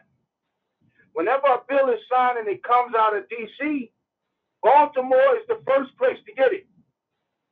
We just got $641 million. $641 million. We just got all $641 million has been allocated but not released. Well, why is that? Why is that? Even down to the $90 million that you could use immediately, they just suspended the flex fund of $70,000, all because they switched directors and the new director came in and said, no, we're going to suspend that. Well, this poor population, this homeless population out here could use those $70,000 because now with the rates of rent and all of that, the price of rent, the market value price of rent and all of that, can't even me. Wrap it up, I Curtis. can't afford it. You got landlords that's saying, listen now, because we're talking about homeless folk now. Yeah. And we're talking about programs. All of these programs, a lot of these programs is bull crap. They're getting the money and not providing the service. Let's just be honest. I deal with them every single day. It is a big five that's getting most of the money. Yeah, one of them is called Catholic Charities. We can throw it out there. They're getting this money, and they're really not truly providing the service. Or they're so top heavy, they don't have the money on the back end to provide the service. Wow. Right? Wow. I've landed like this. We are talking about homeless poor or working poor. You're going to tell me, I did a pilot, man, because I didn't believe what some of my clients was telling me. So I said, you know Wrap what, it up I for need me, to Curtis. try myself. Wrap it up for me, brother. So I went and applied for an apartment. Paid the fee. Let them run my background. Now I'm clean as the board of health. I got some things in my background, but my stuff is sealed, right? Do you know they came back and told me I did not qualify? You know why I did not qualify? Why is that? Because I did not make 3 times the amount of the rent. Wow. Talk about what I got in the bank. I didn't make 3 times the amount of the rent. If the rent is $1,000, that means you want me to make $3,000 a month. Now, who you know with a voucher? Who you know gonna get a voucher if they make $3,000 a month, Raheem? Stay right there, Curtis. Stay right there. Not too many people to answer your question. Let me go back to who I got here. Let me see who I got on my line here. Let me go back to Navy. Navy, what's on your heart?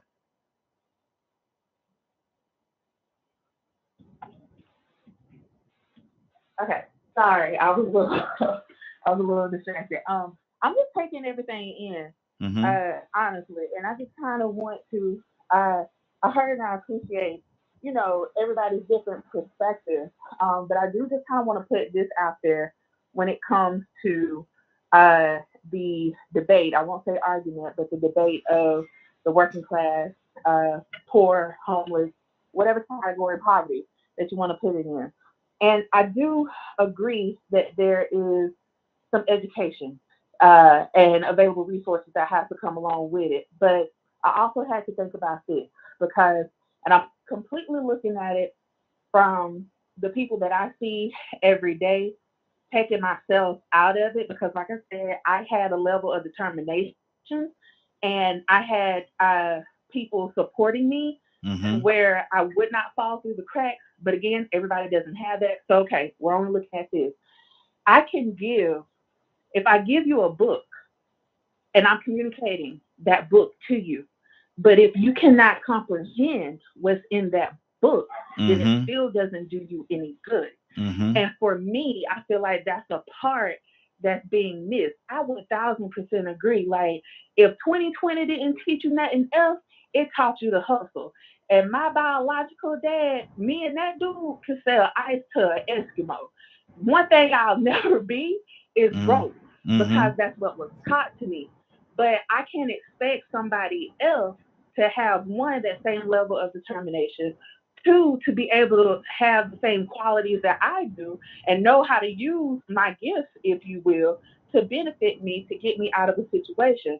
I can communicate with you all day long, but if you don't know how to comprehend what I'm communicating to you and execute that, then you're still just It's educated food. If you Exactly. don't know how to comprehend it and execute it, then we're still back where we started. So I just kind of wanted to throw that out there, and I'm a hush.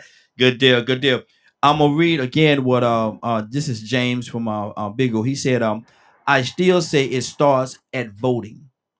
I just started voting with Obama when Obama went in, and he said he's 76 years old, and he just started voting when Obama went in. Cassandra, what's on your heart?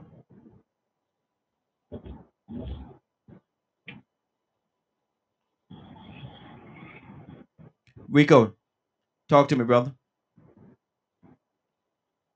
Man, I'm right along those same lines, man. I'm glad Navy come on here, man, because pretty much she'll come behind me and say everything that I'm trying to say the right way. I said earlier about the critical thinking. Mm-hmm. You just aren't born with that. Most of us had to be taught to understand critical thinking, just to even try to use logic. Some things we did get naturally. Automatically, we learn to consume. But some things we had to learn to understand and put two and two together on. If had nobody taught us that 2 + 2 = 4, we wouldn't know that. So it gets to a point where you say, well, okay, I'm listening to Curtis. I'm listening to Cassandra. I'm listening to Navy. And then I'm listening to people on the outside looking in, and I notice a big difference. The people on the outside looking in saying, well, you got a choice, and you could do it, and you shouldn't be in this situation, and this and that. They're telling the truth. You are supposed to be able to do these things if you have the right access and opportunity and know how to get to that. Okay. Even though there are forces that exist that are developed and meant to break your spirit. Now, some of these homeless people we talking about are vets. They went into the military and did the same thing that everybody else did. And the government ain't even helping them. They vetoed some stuff. I ain't going to say veto. They refused to vote for some stuff the other day that was going to help those. A lot of these homeless people are vets. Yeah. And so, you know, we ignore, I don't want to say we ignore, but we got to hold in mind the story that Navy gave about the people that are working and walking 5 miles each way, trying to live in a society where gas is $4 a gallon, and trying to eat in a situation where food is more expensive now, living in a tent. Well, they shouldn't have had children. That's what somebody might say. Wow. But the thing is that this situation exists, these conditions exist. So now these people are in a situation where maybe they are supposed to be able to have this access. Maybe they should, but if they don't know how to get it, they won't be able to get it. If nobody is like, this is what Navy and Curtis and Cassandra do. They do outreach to a certain extent. And see, that's the difference on speaking from the outside and then speaking on the inside. See, they could take themselves out of it. Like she said, she knows that she picked up certain things that work for her, but then at the same time, looking at these other people, she has to also relate to their situation and their conditions and understand that somebody didn't show them or teach them. They missed it. Yeah. So now what she does, instead of just saying, well, you know what, you made a bad choice. You're supposed to be doing this. You're supposed to be doing that. It's 2022. She's saying, well, let me keep working with this person. See, outreach is huge. If you notice that these people aren't doing this and you understand the reason why they aren't doing it, it's one thing to tell them. But you don't just tell them and throw your hands up and say, there it is, go for it. If you really want to see it work or understand how it's supposed to work, continue to be there for them, be that support system that they always lack. Because through this struggle, they still got to go and jump across these obstacles that they're going to face every day, coming from that broken place that they came from. Just because you told them don't mean they're going to get it the first time. Yeah, exactly. So, you know, you got to make sure that there's going to be a support system, something consistent behind them to reinforce that. That's good. That's good. Ibrahim. Yes. Yes, ma'am. Yes, ma'am. I'm sorry. I was trying to get off of mute when when you were talking to me. Can I really quickly say something? Absolutely. Go ahead. I do get emotional about stuff because it's just my heart and my passion for people, my love for people. But I was the working homeless. I was teaching school every day, Monday through Friday. And me and my children were actually living in a hotel, a one-room hotel, 4 of us in a one-room hotel. And I was working. And guess what happened? When you're trying to get out of that situation, the money that you're spending on a weekly basis just trying to keep a roof over you and your children's head, Mm-hmm. you can't save money. How do you save money? It's impossible Yeah. to save money when you're doing that, because all of your money, I was trying to keep them in a halfway decent hotel.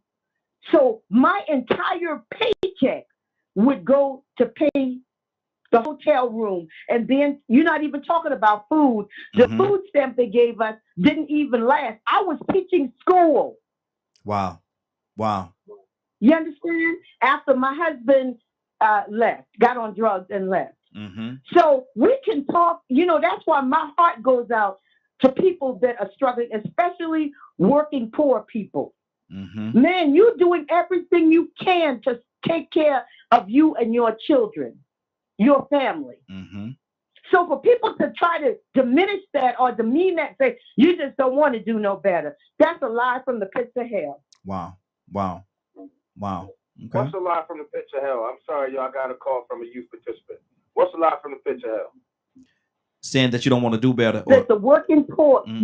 the working poor people, I was saying that I lived homeless with my children because my husband got on drugs and we lost everything. And I couldn't pull us out of that hotel because I was so busy paying other bills. So for people to say that the working poor don't want to do no better, or, that's a lie. Mm-hmm. That's a lie from the pits of hell. Mm-hmm. Wow. Yes, it is. Mm-hmm. Hold Yes, on. it is. Let me tell you. Hold on, And Kurt. I'm Hold just on, gonna Kurt. chime in here, Ronnie. Kurt. Hold on. Let me circle back around, brother. I just tell you. Give me. Don't go nowhere. I'm gonna come back to you. Don't go nowhere. Let me go to our Badger. Badger, what's on your heart? I agree. Mm-hmm. It's a struggle across the board. And the amount of struggle to be approved, especially for my wife to get health insurance, and we need a bigger home. Mm-hmm. And not able to afford it. Not able to. Texas is a horrible state to live in. Are any of y'all gonna help me and my family move out of this state? I'm sure we could. We can do what we can. You know what I mean? But that's the thing, though. Mm-hmm. I have to ask y'all. Mm-hmm. So I'm on disability. My son was able to get it, and it's below poverty. Mm-hmm. We can't. As good as I am with money, as well as working on investing and things like that, we're stuck in this state. Mm. Wow.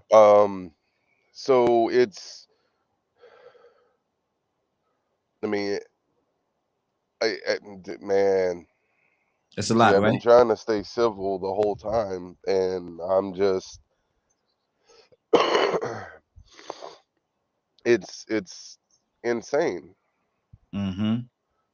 Everything that we were saving is gone because of having to pay hospital bills and still be in debt. I still owe college loans that Mm-hmm. I'm still fighting to get taken care of. It's you can, unless you are blessed or have things just fall in your lap, Mm-hmm. which does happen. Like I said, the house that we found, it was a foreclosure.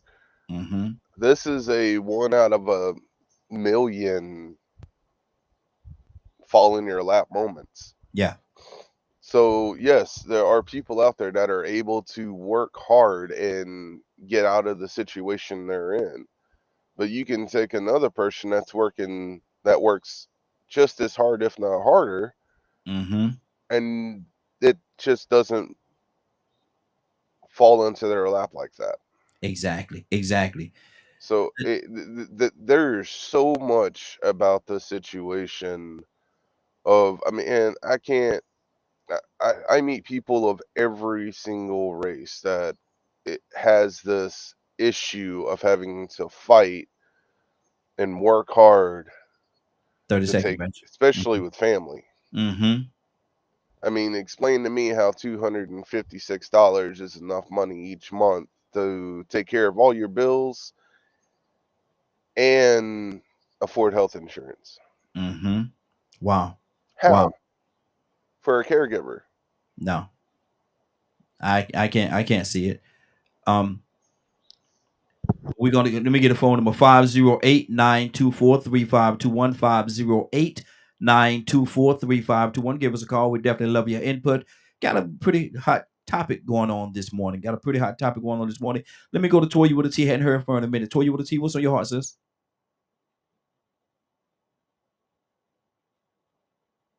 Toya, you there? Toya, you trying to find that? Yeah, I'm here. Trying to find that mute button. What's on your heart, sis? It's winning. That mute button must have been working out, honey, because baby. But no, listen, very valid insight, right? You know, the world is so big. I understand why God said He is, because there's so many different things going on and so many different angles, right?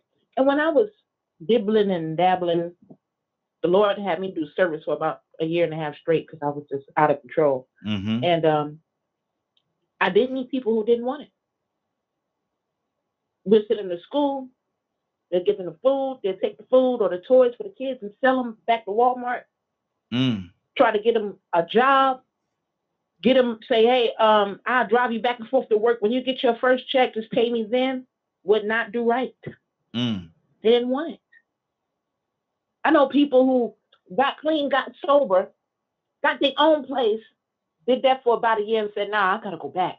Because we keep forgetting it's a spiritual fight. Yeah. Say it about the flesh, it's about your soul. And we're getting so distracted about all of these things. The devil cannot have you. Not if I'm allowed to open up my eyes and pray, because I pray for everybody, people who I know and don't know, because this is a spiritual fight. Forgive them for what they do not know. The devil wants your spirit and your soul, and whoever he can use to break it, mamas, daddies, sisters, brothers, that's what he gonna do. But we have to, I declare you have to be strong. And only God can give you that insight and wisdom. Only God can make you new after you've been drugged, dragged, beaten, put down. The whole entire world says and says and does things about Black people. You know how hard that is? We got to keep going. Because words are powerful.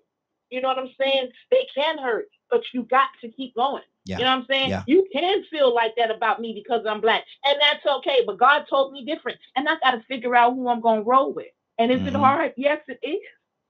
It's hard when your family turn against you, the world turn against you. Yeah, there are programs out here that should help, but for some reason, that devil know how to use what he used to get what he do. I know people who, yeah, you're right. They say the program don't work, but I know people who get slews of food stamps. And I mean, I just be like, how? But I see now, whatever the devil can do to take your mind off of trusting God, he gonna do. So we have to be very careful when we walk in this world and the things that we go through. We have to remember your Most High. He's the only one that can get you out. He's the only one that is above these laws that say you don't qualify and make sure he'll blow on it and you're qualified. So that's where I think we're losing it at. At least that's my mistake I noticed. I'm walking around here trying to do it myself, suicidal, want to kill myself, extra promiscuous, want all these things because I thought I can handle it. And at the end of the day, and you're right, the world did say a lot of, Black women, we got to give her a hard time. And men, even Black men made it harder. My so-called male friends, if I said I wanted to play football, they made sure they were going to hurt me on that field. That was betrayal. But again, I had to surrender. I had to know who I am. I had to allow God to let me in there and understand you have faith in me. Everything the world say you can't do, I'm going to help you do. Anything a human say you can't get, I'm going to make sure you get and some. So, again, it's a lot of angles, y'all. It's a lot of people that want it, a lot of people that don't want it. And in the mix, the devil is keeping us confused. But I'm telling you, at the end of the day, no matter how bleak or how grim it may seem, get back to your higher power because that is the only one that is going to be able to make sure that you can get whatever your need is, despite what man say. Absolutely. Absolutely. We got a few people that joined in. I tried to go to Ibrahim a little earlier. We got a little sidetrack. So Ibrahim, good morning, sir. How you doing this morning? Oh, good morning, everybody. I'm just going to sit around and listen a little bit. I'm very passionate. I work with the homeless, and I think people have a concept about the homeless. I like the people that have been through situations. You need to talk to the homeless. You know, that's what I do. I go out, do videos, I talk to them, I try to help them. But another thing, too, that we don't have the ability, we don't have training, I think, and we don't have the motivation to do better. You know, we get comfortable. We get in a situation. And just like Badger said, you know, medical bills. I got medical bills that put me down.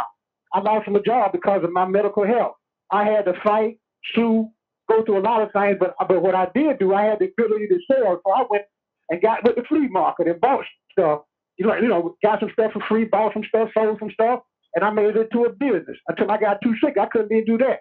And guess what? Once I got better, I got me another job driving trucks like I used to. Now that lasted for 2 years. It got me sicker. I got it back into the hospital. But you know what? The fight and the skills that I have are in me. I can fix things, repair things, do things, talk crap. I'm tall like a pine tree, black like a cold, talk motion in the radio. You know, so anyway, that's my gift. But I understand that people, man, you talk to these guys, they're military, they're ex-veterans, they're ex-everything, doctors, nurses, everything. And it's not just drugs, it's mental attitude. It's finally life just beat them down and they just went laid down. You know, and some people never had a chance to get up. It's an old blues song. So I was born on the bad side. So I had to fight for the first time I was born. I had to fight. The fight was on. Can't read or write. Whatever it is, these homeless people, you need to talk with them personally and look at their life without making judgment and evaluation, because your life turned out different ways and you succeeded in some way other people failed. Don't get it twisted. Yeah. One day, all of us, one day, from being in absolute abject poverty and starved to death. People starved to death on the street. People die. People don't want to be on the street because they want to be there. People die of diseases on the street every day, everywhere. You know, now if you want to blame them for starving to death on the street and dying on the street, that's up to you. But I think we need to really use compassion and understand that life ain't like we think it is. Life is real. It happens. Things happen. Always don't have to. Always meant some of us are teachers for other people. Yeah. We see a man die on the street, then you got to ask yourself, why let that man die? You know what I mean? Instead of blaming him. That's a teacher from your God, my God. Anyway, thank you for letting me talk this time. Yes, sir. And I'm gonna hand it over to other people that's more qualified than me. Yeah, boy, you all right with me. Let me go to Rico. Rico, what's on your heart? Man, after listening to Navy, Cassandra Curtis, now Ibrahim, I ain't nothing else to be said.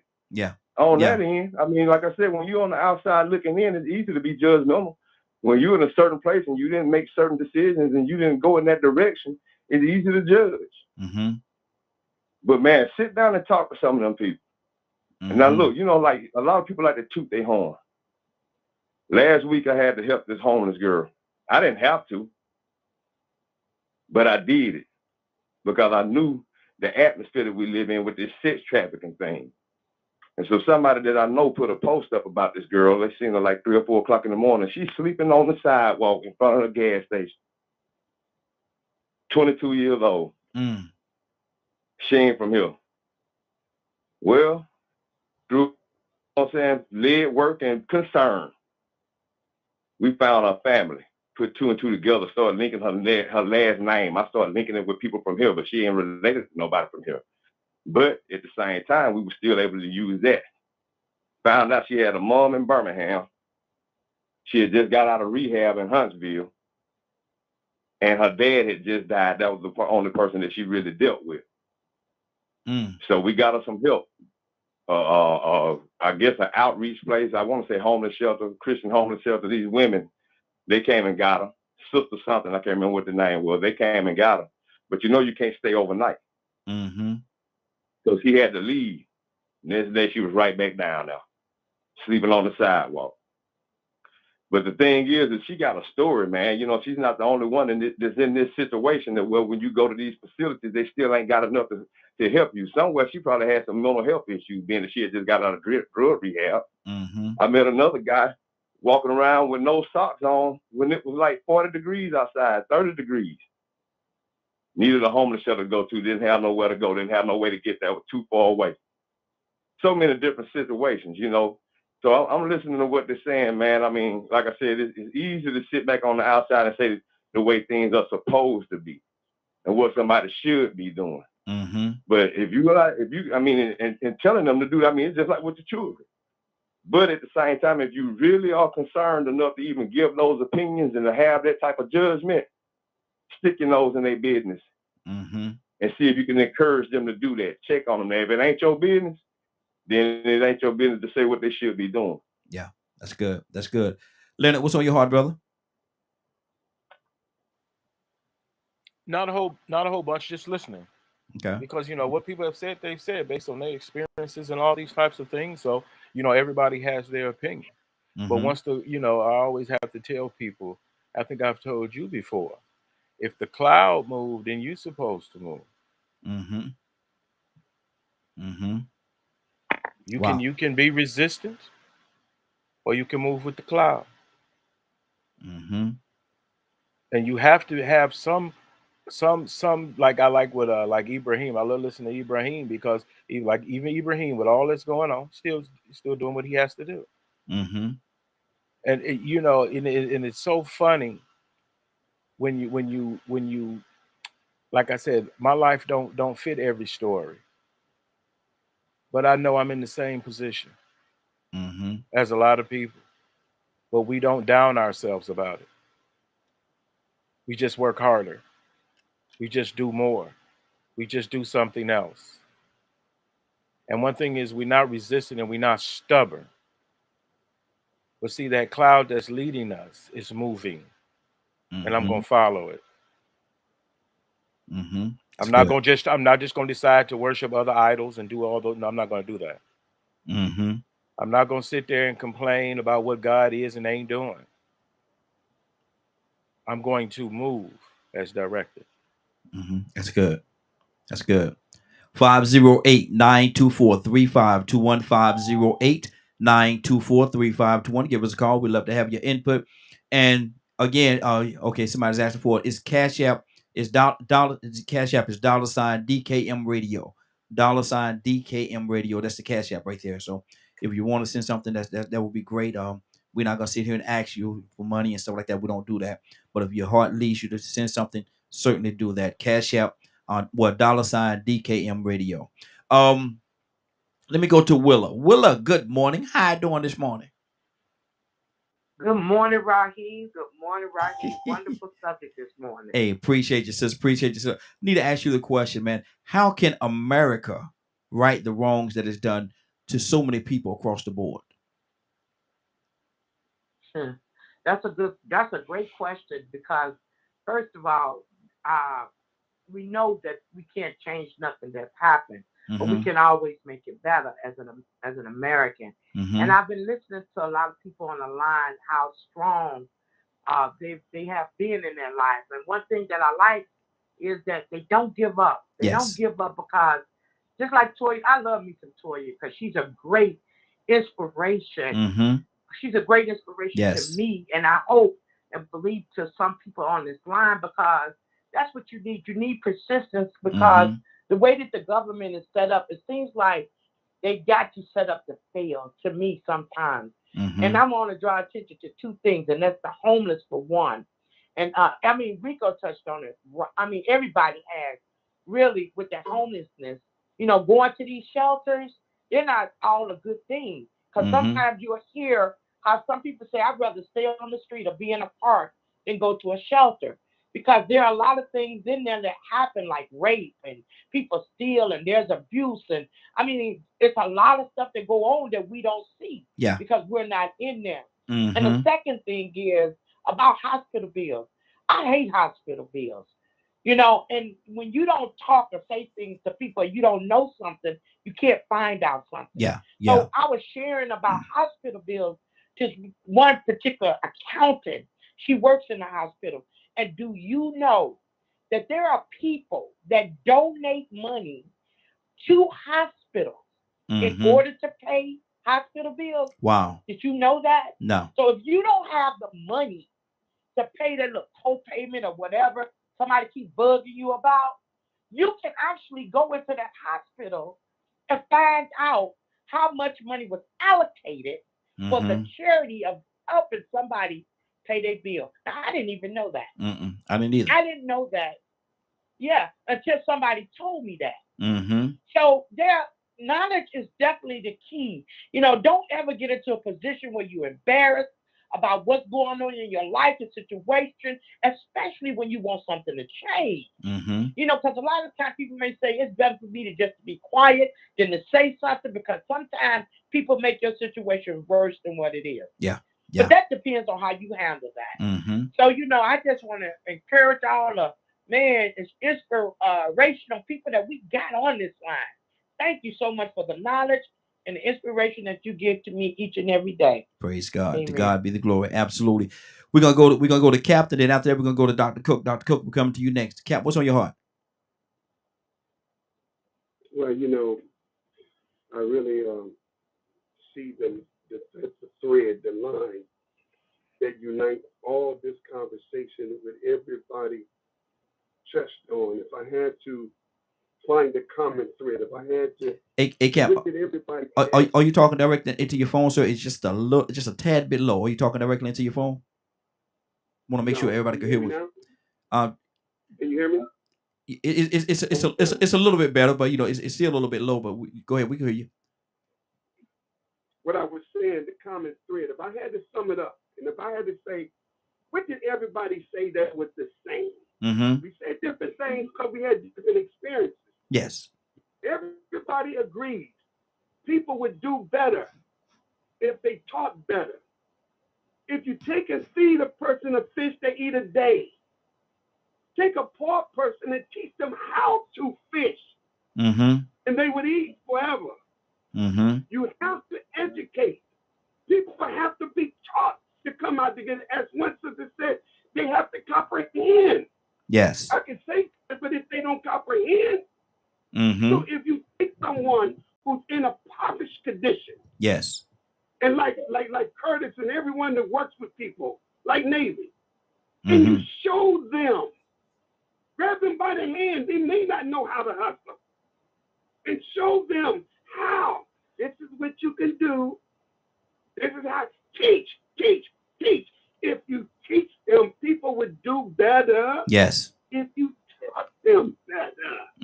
And I think that was that. It ain't got nothing to do with the condition. Again, family, poor is an attitude. You can have a poor attitude.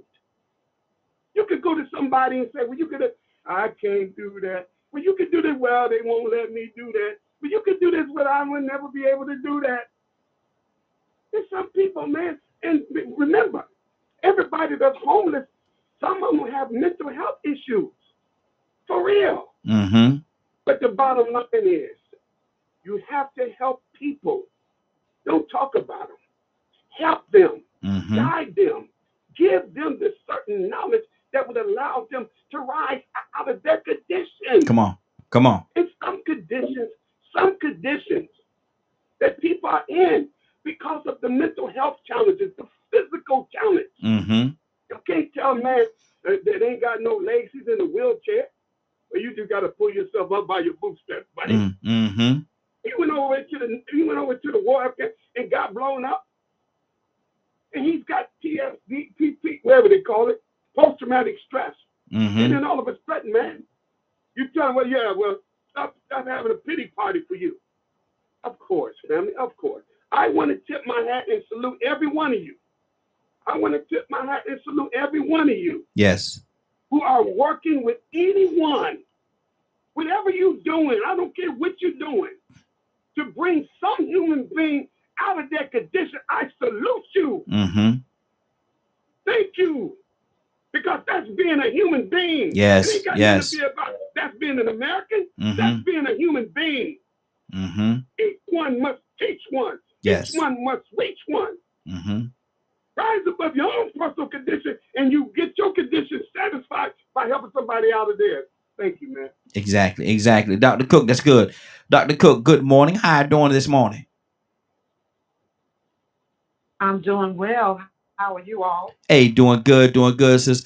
We asking a question. Start one part of the question is how can America right the wrong that is done to so many people over the years? First of all, I changed my heart, accepting what has been done and moving forward, inspiring and motivating. Now, I was listening to some of the others that were talking, and I'm saying as a young child growing up, I didn't have that, that zest for going after things or seeing that I could do this or seeing that I could do that. And that was because I wasn't taught that I Mm. could do that. But once I got around other people, they were able to help me see what I could achieve. Mm-hmm. And I started achieving. But if it's not in your mind and Come if on. no one is teaching you and Mm-hmm. inspiring you and motivating you, but you also have to motivate yourself. But I started motivating myself after people were teaching me what I could do. But if it's not there in your mind, Mm-hmm. you will not do it because you don't have that concept of what you can and cannot do. And then Mm-hmm. also spiritually, if you don't have the Holy Spirit within, somebody striking that spirit within you, you will not do either because you Mm-hmm. you don't see it and you don't understand Yeah. what Yeah. you can and cannot do.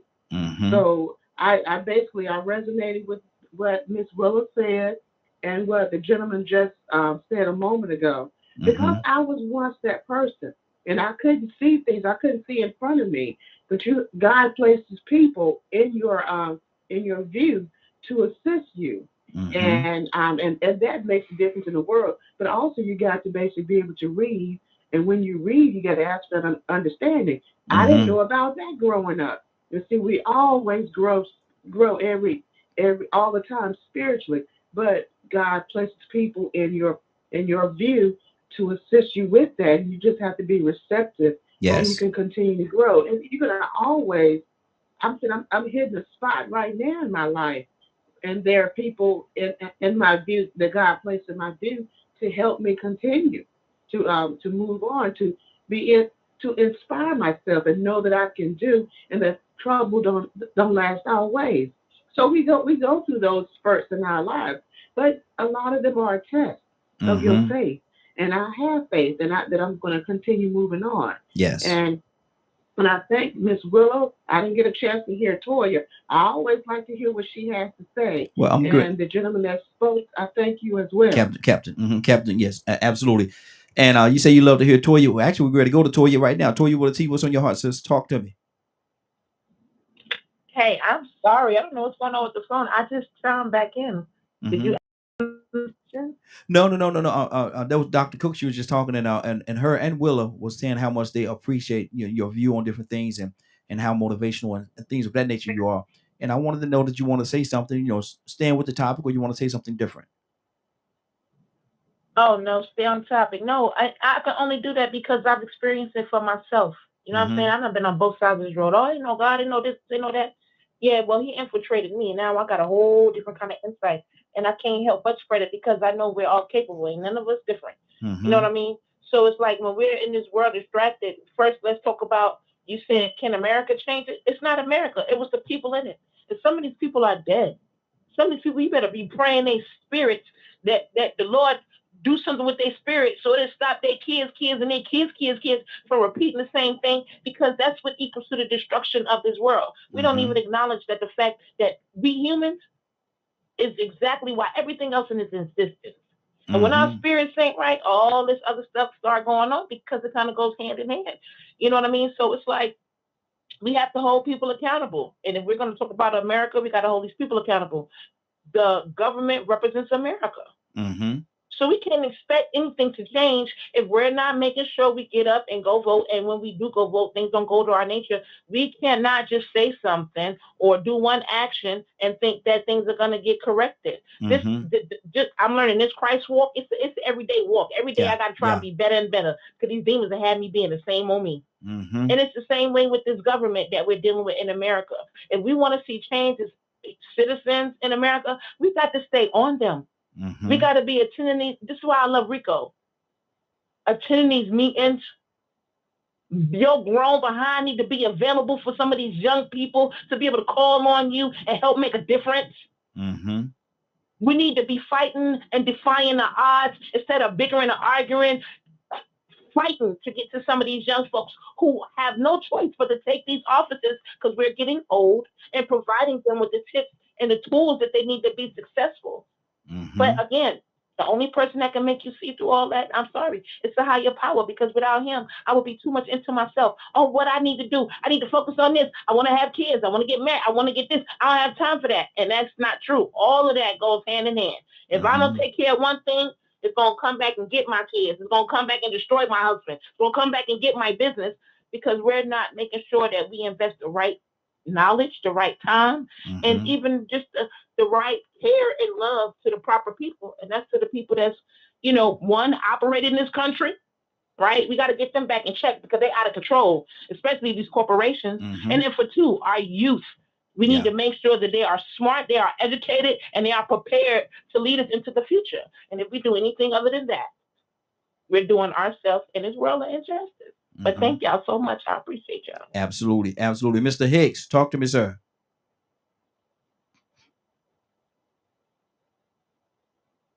Mr. Hicks, you there? Badger, what's on your heart? You know, I was thinking about what Toya just said. And because I've had people ask me or tell me, to use what I have to get back into like the computer field. And I've told them no.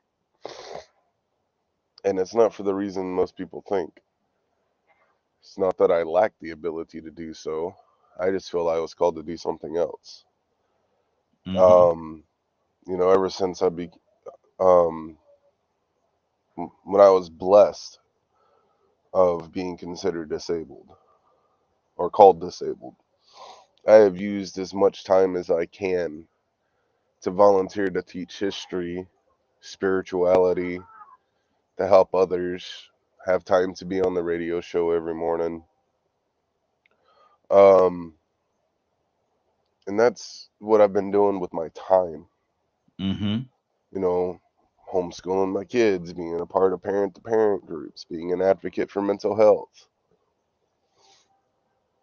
I think there are times where those of us that might not have much as far as material or money goes, but we are gifted with something so much more. And I feel that is where our responsibilities lie. Am I ever going to be a rich man? No. That's not my calling. That's not my path. I have no interest in it. However, I will serve as a vessel to the best of my ability to help others, to help uplift others, and also meet others where they're at. Yeah.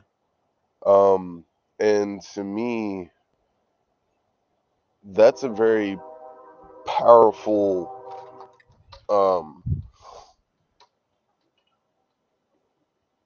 understanding. So yes, there are always going to be those that are in certain situations, and it is because they choose to be. Yeah. I could sacrifice everything, all the knowledge that I have the privilege to have, and everything, to walk a different road. That is the freedom of choice that we all have. Okay. And but to me, the greatest thing I think that is wrong with America is our community values. I don't know how many more times I can say on this show that I have been treated with more respect as a human being in Black communities than I have any others. For being autistic, for being different, for being intelligent. Wow, that's good. That's good. So don't lose the community values. It's the Mm-hmm. community values that's going to help us rise above all this negative nonsense. Absolutely. Absolutely. Leonard, talk to me. Leonard, you there? Leonard, wake Yes, up. I hear you, Raheem. Okay. What's on your heart, brother? Oh, I enjoy what Badger just said. Mm-hmm. It's about finding what it is you want to do. Mm-hmm. I don't have a desire for people to have anything that I've chosen, but it's more important for them to have what they choose. Mm-hmm. I am a Christian. I believe in God, Mm-hmm. not this world. I don't trust this world.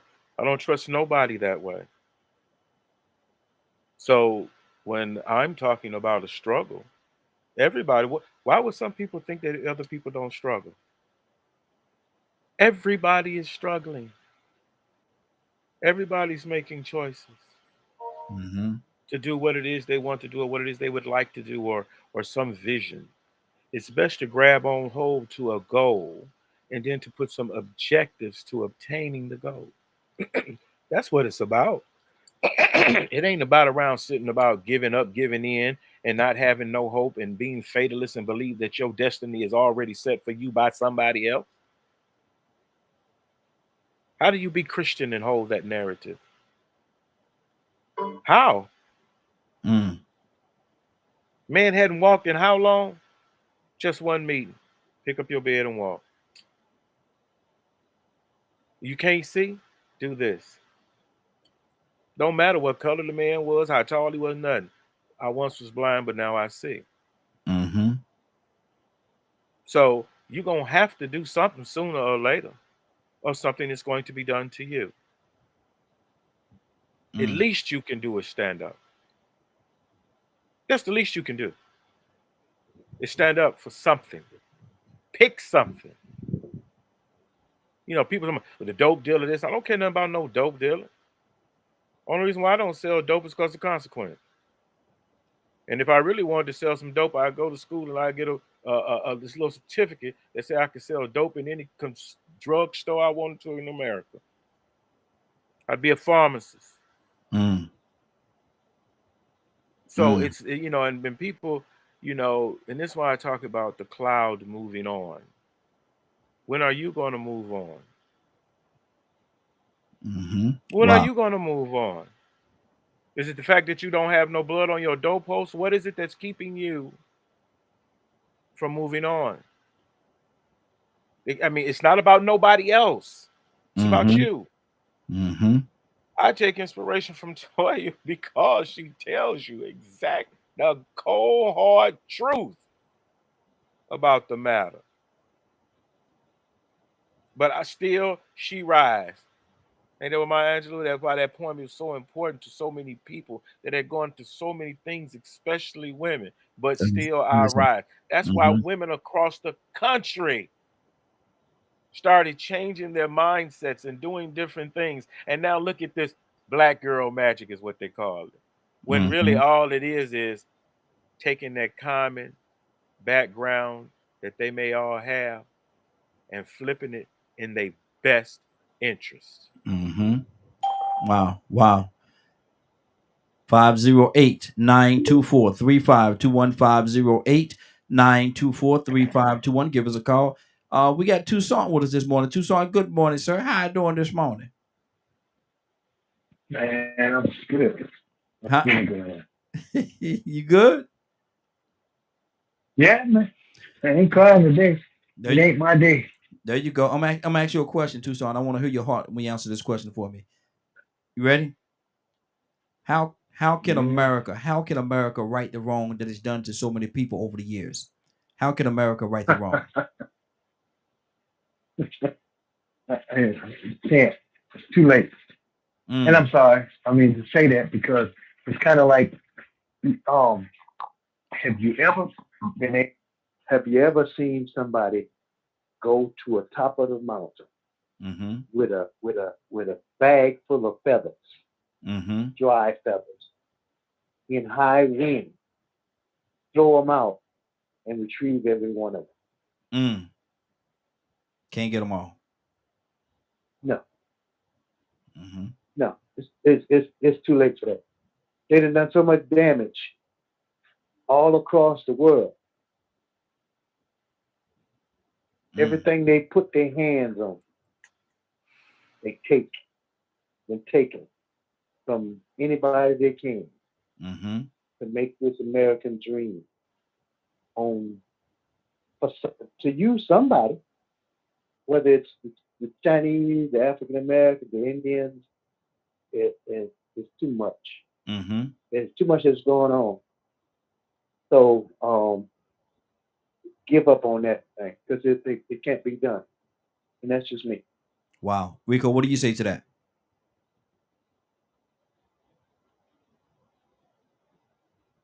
Can't hear you, Rico.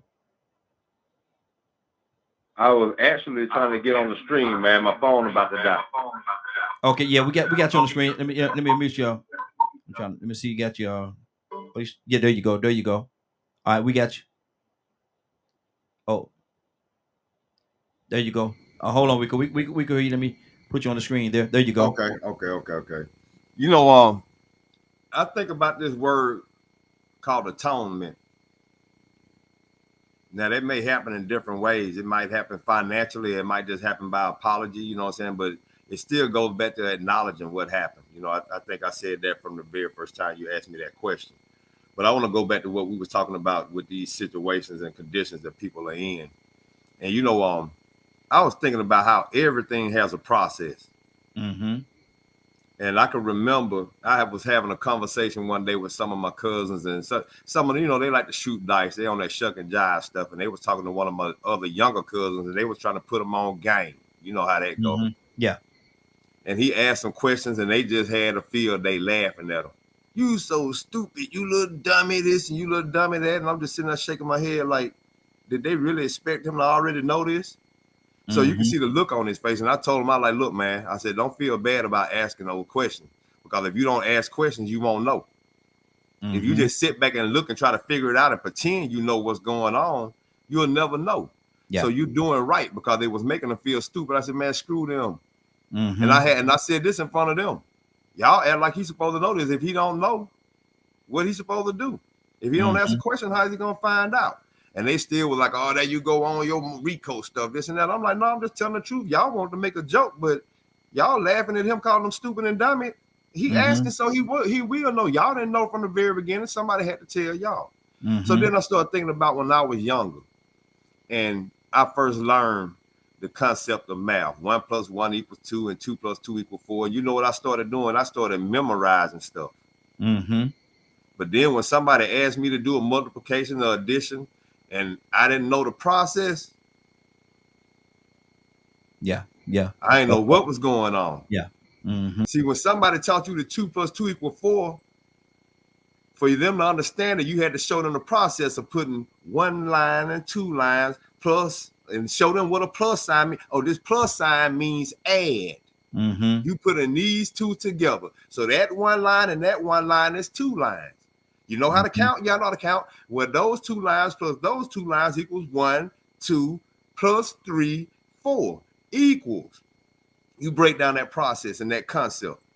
If you ain't got time to break down that process or that concept of people to understand how to get to a solution, to get to achieving their goal, to get to success, then you can't really take the time to condemn them, because if you see that they are lacking that, you see they're missing that, they might be missing knowing what the process is.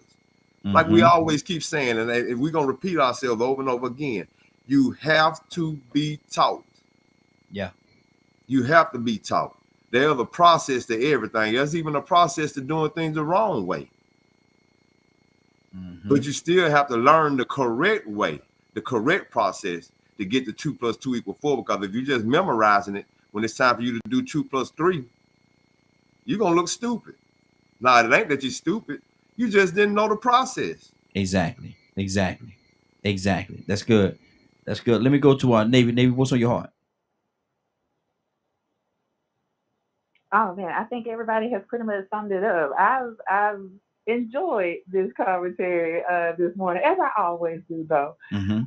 But I just want to leave with this one thing of take each moment, and I take so much pride in this of being able to plant seeds. You Mm-hmm. never know how that little bit of seed of hope, that little bit of seed of inspiration, that little bit of seed of perseverance, or whatever the case may be, could really change the outcome of somebody's life. And I Mm-hmm. take so much pride in being able to be in a position to use a gift that I can now recognize as a gift that God has given me to be able to be a seed planter, a game Mm-hmm. changer, a change agent, if you Mm-hmm. will. So if nothing else from today, take every opportunity to try to be a glimmer of hope for somebody. Yes, absolutely. That's good. That's good. Love, what's on your heart, sis? Raheem, I was thinking about when you was asking the question about America. Mm-hmm. And I work at the ballpark, Raheem. Mm-hmm. And when they say the national anthem, and I look around because when they say that everybody's supposed to be still, all lights are supposed to be off, I see how people look at the flag and they look at it with awe, like it really means something. They put their hand on their heart. Some people do. Some people just stand still. Some people take their cap off. Some people bow their head. And I mean, when they're singing the song, you see the ball players, how they're looking up and thinking about America, the American flag. And then after that, it's life starts. And then I think about how America has created a place that says that we got freedom. And then if you actually live here, the freedom that we have, we don't even appreciate it or take advantage of the freedom that we have. Mm-hmm. You know what I'm saying? Yeah, Right? Like, yeah. it just makes you think about America, and then what kind of country do we live in, and how am I as an American going to adapt to the things that America has given me? Mm-hmm. That's what I was thinking about when you asked that question right here. Wow, wow. Tucson, talk to me, and it's good. Tucson, talk to me, brother. Well, I don't know what else can be said, but I never claimed this country. Been here all my life, but I am a citizen. I got all my paperwork, I guess. But this is more pagan than places we recognize as pagan countries.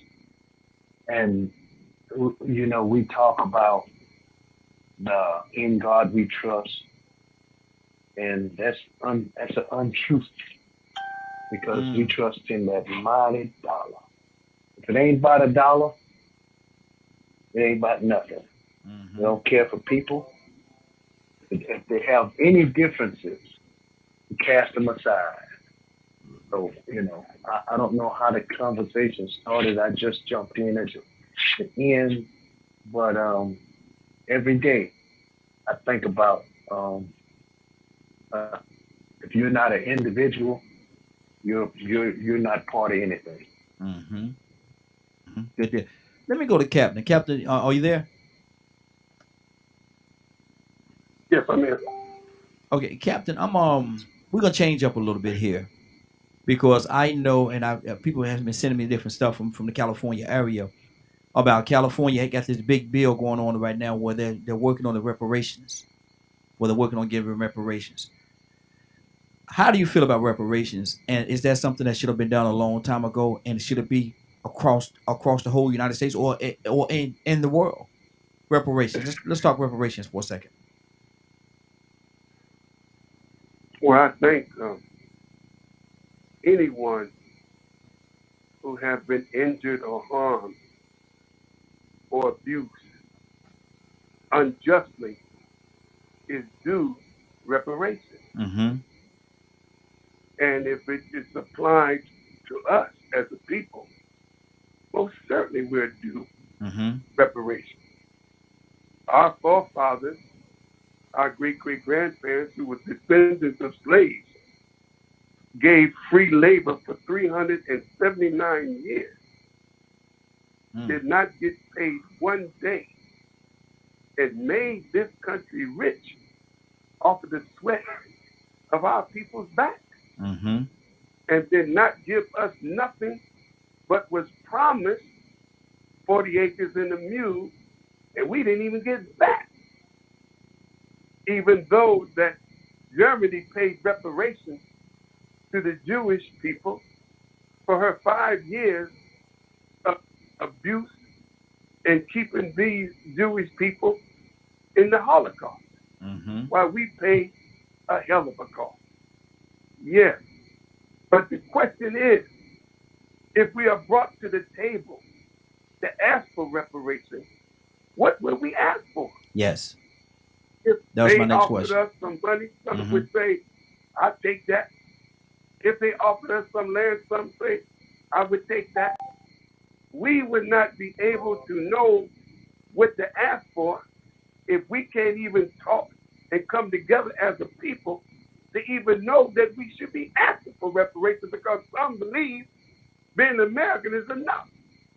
So I do believe anyone, it ain't got nothing to do with us in slavery, just the question itself. Anyone who has been harmed and treated unjustly, and the person who harmed them and treated them unjustly recognize they harmed them and treated them unjustly, they are due. They are due reparations. Absolutely, absolutely. Ibrahim, what do you say about that, man? Reparations. California, they have a bill going on right now where they're trying to pass the reparations for us as individuals. Do you think that it's taking too long? Do you think we even deserve the reparations? What is your heart on reparations, Ibrahim? I can find years of slavery and also that I think, and also the Aborigines, the black people that were here before the slaves came. Of course, he was taking slaves and they fought against it. Anyway, I think we deserve that. I think I heard something that anybody can trace their family pre 1865 or something like that. But that put me in good stead, because my family goes up way back. You know what I mean? And I think that's very important that we do that we have the reparations, because in 1865, when Abraham Lincoln, 1866, when Abraham Lincoln was assassinated, his vice president returned that money to the people, the landowners, the people that own plantations, the masters, and lost of their property. So in saying that, I think that we deserve it because it's been paid out. How do you calculate something like that? You calculate that by what 40 acres and 2 mules look like today. What area? My people come from around Macon, Georgia, Atlanta, and Oconee County. That neighborhood for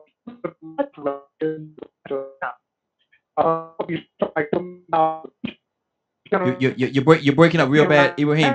Ibrahim, you're breaking up real bad, brother. Your phone. I don't know what's going on with your phone. It's going in and out real bad. No, it's terrible, brother. It's terrible. Can't make out what you're saying. I'm gonna come back. I'm gonna come back to you. Hold right there, Ibrahim. I'm gonna come back to you because we got to make sure that we're putting the best quality out there, brother. And we can't hear what you're saying right now. Let me go to Mr. Hicks. Mr. Hicks, what do you say about this? Reparations. Is it deserved? Do we need it? Is it something that should have been given to us a long time ago? Good morning, Rain. It's precedent already been set. Like the brother just saying, after Lincoln gave the land to the slaves as part of the agreement, they gave it back. The Japanese was locked up in the war, and they got that. It's a precedent. I don't know how the formula, how you would do it. What would be the formula? But sure, it need to be redressed. I think that would be a point of starting over, a fresh start. Wow, that's good. Rico, I see you smiling over there, brother. Talk to me. Yeah, I mean, the obvious answer is yes, and yes. But smiling because, like Hicks just said, the precedence has been set, and we still asking this question. Exactly. All I can do is shake my head. The precedence has been set. We shouldn't even be asking this question anymore. But guess what? There are forces out there that exist that are fighting against it, and they still condone what happened, and they refuse to acknowledge they were wrong, and they still want us to just pull ourselves up by our bootstraps. Exactly. And understand 2 + 2 = 4 without even giving us the steps in the process to even learning how to count. Wow. Because you really ain't supposed to get educated. Exactly. You're supposed to just be trained to work. Mm-hmm. That's all I you're good mean, for. so we Like, still asking this question, and it's already been set in concrete that this is how you right your wrongs. You compensate these people, the Jews, the Japanese, and the white people that got what you call sort of handicapped when they lost them slaves. Absolutely, absolutely. Wow, it's a lot, man. And that's why I wanted to go to this particular time. We only got a few more minutes left in the broadcast, but I definitely wanted to talk about this. Joseph, good morning, sir. How you doing this morning? Hey, good morning, sir. How y'all doing? Hey, doing good. Good to have you, brother. Definitely good to have you. Let me get a phone number before I go to you, Joseph. 508-924-3521. 508-924-3521. Joseph, we're talking about reparations. Are they due? Are they past due? California's actually got a big bill going on right now where they're trying to actually give it, but should that be across the board? What do you say to that, Joseph? Yes, I really believe and I really hope that we would broaden our discussion about it. I mean, there's some people who are at the forefront of the reparation movement who are very, very versed in this subject. I've been doing some reading on it, and in fact, I'm reading a book right now that's entitled. I got it in front of me here. That's entitled "After Slavery: Race, Labor, and Citizenship in the Reconstruction South." Very powerful book. Was by Eric Foner. But anyway, it's dealing with that particular subject. And Senator Thaddeus Stevens, during the time before Abraham Lincoln was assassinated, was very adamant about giving reparation to the slaves following the end of the Civil War. Now, Andrew Johnson, the Lincoln predecessor, successor, I'm sorry, was in favor of giving the Confederate their land back and everything, and giving them reparation, giving the landowners reparation. So that argument should continue to this day, and it should be brought out because a lot of white Americans are ignorant of this fact. Wow. Okay, they don't understand that this is not a new subject. It hadn't been hashed out thoroughly in our political body, and it's still alive, and it needs to be revisited, and we need to really educate the public because see, we shouldn't have no problem tracing our lineage back because most of us still got a slave master's name. Yeah, exactly. I mean, Joseph Wheeler was a Confederate general. So I'm fighting Joe Wheeler, but I got a different fight. You know what I'm saying? Yes, sir. But it comes to that Civil War general. So we got the last name that ties us back to the plantation where most of our people were working back in slavery time. So yes, this is a good conversation, and I think not only do white people need to be fully educated about it, we in the African American community need to be fully educated. So that so we got some of us who are confused, and they on that conservative train and talking about don't nobody owe you nothing. The heck they don't. They owe us a lot. Absolutely. Okay, and it's ongoing. I mean, the policy, the racist policy, the systemic racism is ongoing. There are still impediments. We sued Coca-Cola in 2000, and I learned that whites down there were making $7,000 more than their black counterpart, and some of them didn't even have the credentials that the black people had. I mean, you had. That's reality. Some of them had GEDs, and the black person had a master's degree. Wow. So, I mean, this is a reality in America. Slap in the face, brother. Slap in the face. Absolutely. Somebody asked, where we screaming from? We actually out of Atlanta, Georgia. We actually here out of Atlanta, Georgia. Yes, we do. We broadcast across the board, so definitely be a part of it. And good to have you. And give us a call too. 508-924-3521. 508-924-3521. There's so much going on. Dr. Cook, are you still with us? Dr. Cook, you there? I'm here. I'm listening and taking things in. Let's talk. Let's talk about reparations. How do you feel about reparations? Excuse me. I feel that our people are indeed due for reparations. Mm-hmm. I basically, instead of saying reparations, I say inheritance because we do need our inheritance Mm-hmm. from Mm-hmm. based upon what our people went through. We are due reparations and I also call it inheritance as well. So Mm-hmm. yes, I agree with what the caller just said. We are due for that. Exactly. And I hope that we do achieve that. But the way things are going, it doesn't appear that it's gonna happen. But I do believe that we are due for reparations. Absolutely. Absolutely. Curtis, are you there? Been here the whole while. Hey, talk to me, brother. Reparations. What's on your heart? It ain't much to talk about right here. Come on, educate them. Got people listening, brother. It is. Talk to them. First and foremost, I come from a family that's directly connected to slavery on both sides. Mm-hmm. You understand? My grandmother, Annie Merrill, was the daughter of former slaves. Mm-hmm. Right? Grandmama Annie Merrill remembers when the Raiders burnt their house down on different occasions.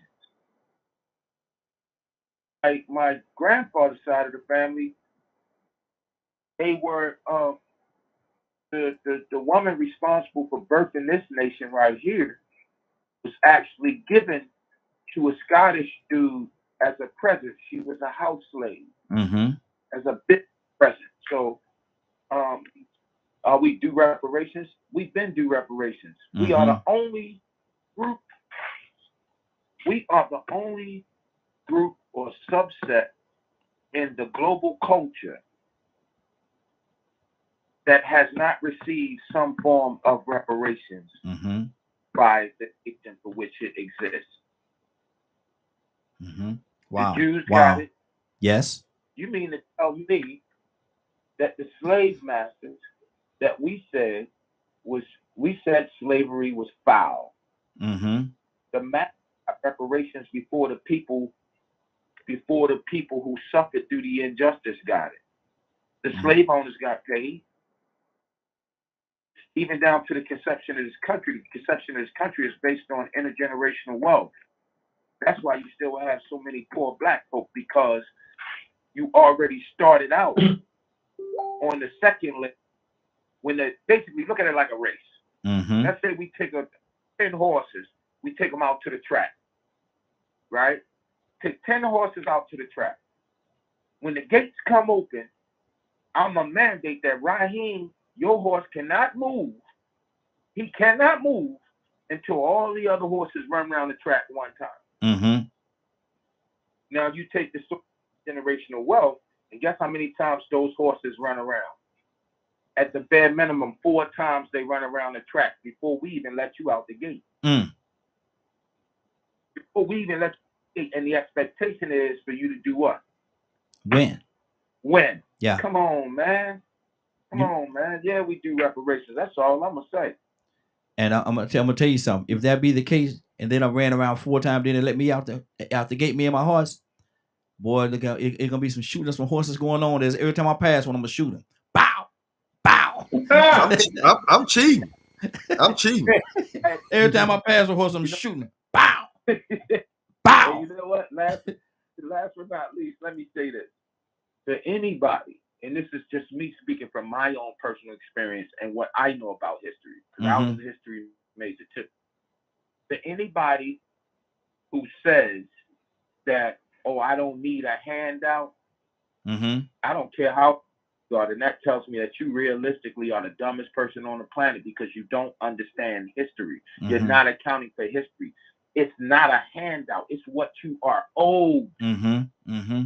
Pay me my due. Pay me my due. Pay me. Exactly. Badger, talk to me, Badger. What's on your heart? Man, I was waiting. I think reparations is a beautiful thing.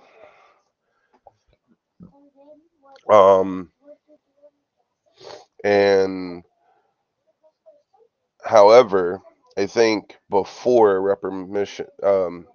it is given, everyone needs to be given access to financing and actually taught what to do with it to all the communities. And not just give it out willy-nilly. Give access to mental health and things like that, because I don't want to see all this given to people and so many people not use it in a good way. I don't want to see it just blown willy-nilly. You know, I want to see actual help by those corrupt bleepity bleeps that are running this country. I can't cuss on here, so no. Those I'm so tired of separation. I am tired of when people deserve something and it being declined over and over again over some nonsense of saying that it's going to hurt our country. When you're investing in people, it always comes back to fill the corporation's pockets anyway. Yep. It's a lump sum. So yes, it might hurt at first, but you're going to get more educated people, more people investing, and it's not just going to be in one or two neighborhoods. It's going to be nationwide. I mean, to be honest, Biden was just putting out a bill just got passed for American companies, right? To start producing the silicone for microchips and everything. I wonder what would happen if reparations came out and the communities were offered finances and things, and how many of those communities would start the business up. Oh wait, that takes intelligence that these races, something I can't say, don't want to happen. 20 seconds. So in my opinion, you just need to group all them people together and send them up on, put them out on an island, and make sure they get fed and everything, just like you would people in those retirement homes, and get these young, intelligent people in there. Wow. Toya with a T. Toya, you there?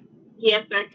What if they tell Yeah, I'm you? here. What if you were told we're doing reparations? Reparations are coming. You're going to get your reparations, but in your package, it's going to be $10 million. $10 million. We're going to give you $10 million and a passport, because once you get this money, you can no longer stay in America. What is your response? What is your response to that? Well, I don't know how they can do that. You know, I don't want to leave here. That's not what I'm looking to do. Right? If you are told that you purchased a cologne that is a Versace cologne for $300, and you find out it was a knockoff, you're gonna want your money back. And that's like what America's done. America is just giving people their money back for something that they swindled. They found out it wasn't right, and they're reporting it. And because your folk did me wrong, my folk wrong, and you got to pay back what you owe my folk because they're not here to clean. You want me to leave? No, ma'am, Tam, beef, or chicken. No. No, that doesn't make sense to me. I'm not going anywhere. But you can run me that check, right? Then I'm really going to make you mad, because now we're going to start investing in infrastructure. I'm going to make sure we're really dependent if I got to do anything to do with it. I don't want to go anywhere. Why y'all leave? Y'all came here too. Didn't y'all get dropped off? Oh no, y'all chose to come over here, and you took the rest of us. But no, I'm not going nowhere. You can run that 10 mil, right?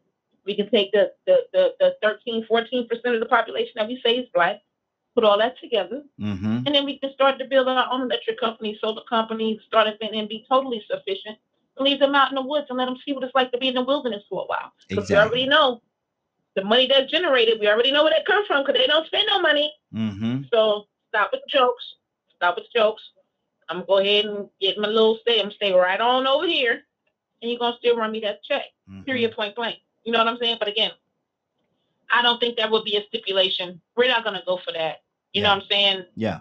They can't put a stipulation. That goes against all the constitutional rights that they're trying to so-called amend. You know what I'm saying? And again, the only reason why they don't come off of it is not because they know that it's not good business practice, and they know it's not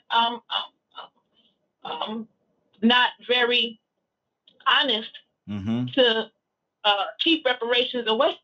But they have to do their job. They're the enemy. They cannot just step back and allow people to get the money that they sold their souls for, sold their grandkids' souls for to get this money, and just give it up easily. So that's where we come to fight. God said that the head will be the tail and tail will be the head, and things are about to switch. We have to be prepared and ready to go and ready to collect when those things get ready to switch over. Absolutely. Period. Absolutely. Tucson, you had your hand up, brother. What's on your heart? Yeah. I was just thinking about when you talk about during slavery and then some other free labor, but then you got sharecropping, and then now not only that, you got the housing industry where you just automatically decrease the property value just because I moved there. The jobs have.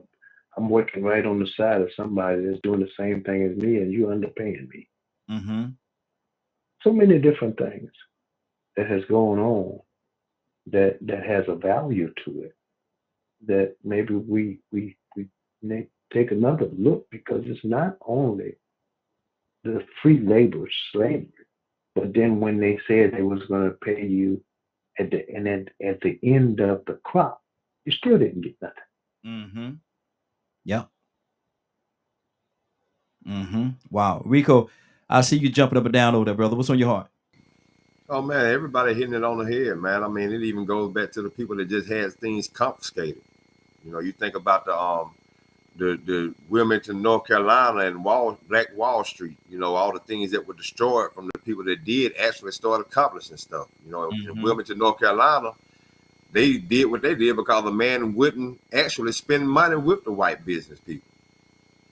And they finally got fed up, and they went and took his business and overran the newspaper. They wanted to stop the circulation of information. They wanted to control that.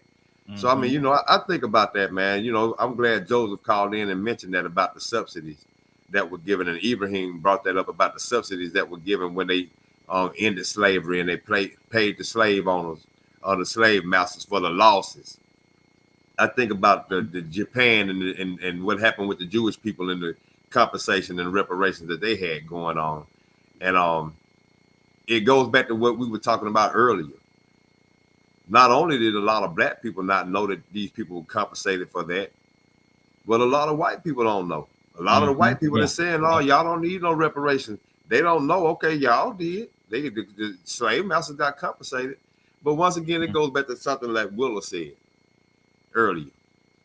And it sums up pretty much this whole conversation. The reason why we have to be understanding and have some outreach, that we have to be willing to want to educate people as much as we can when we see that they're moving in the order that may seem like they might not know any better.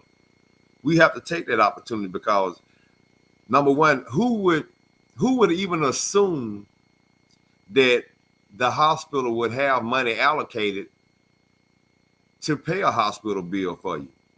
You know, it goes back to one thing to ask a question, but then why would you even fathom asking that question? Because who would assume in today's time that is even a situation that's available for someone to have money allocated to pay hospital bill? So once again, if you don't know, you can't do any better.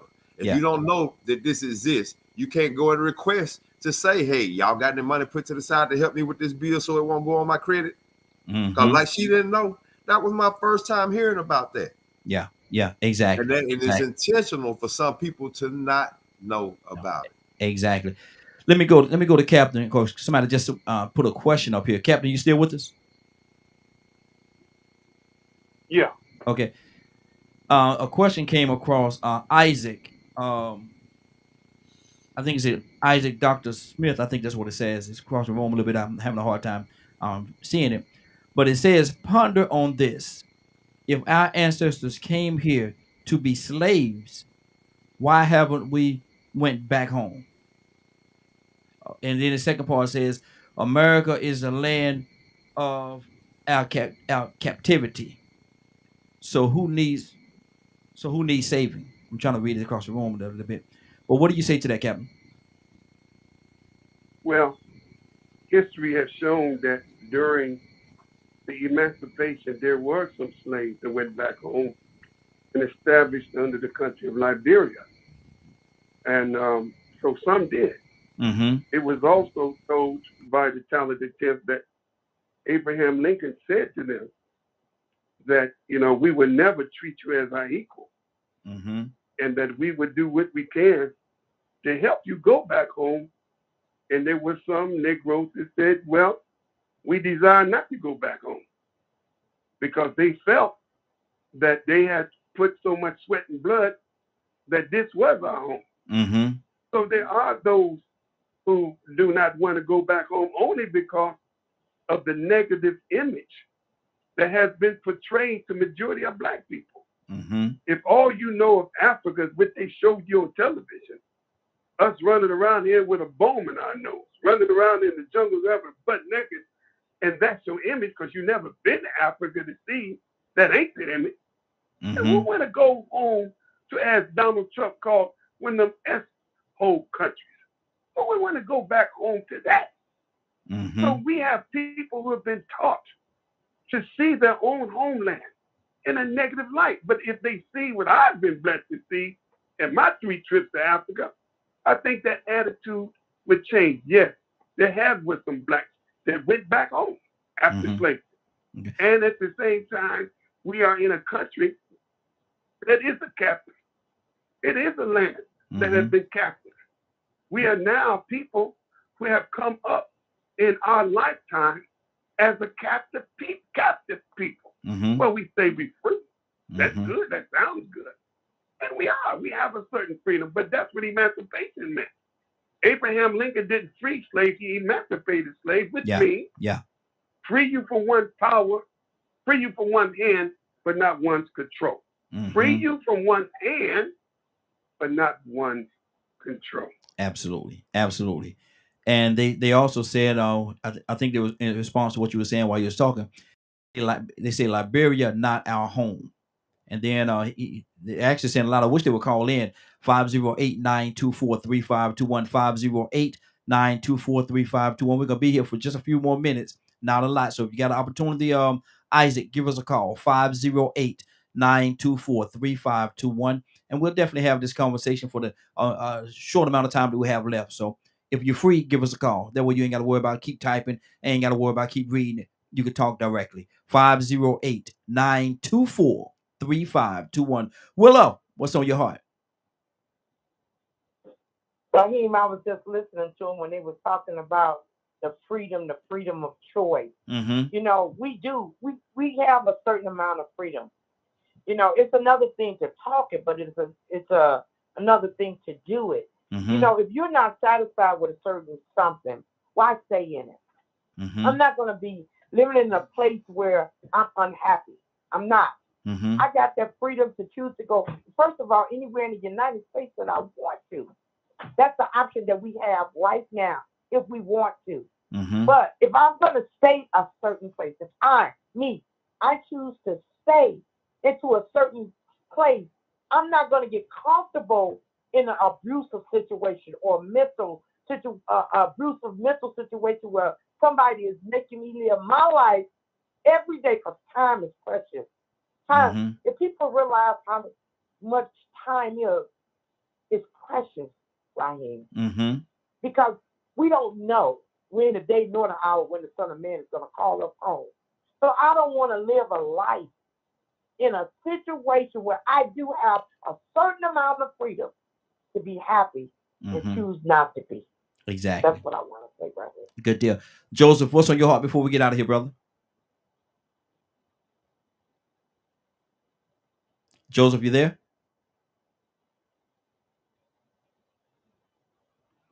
Curtis, talk to me.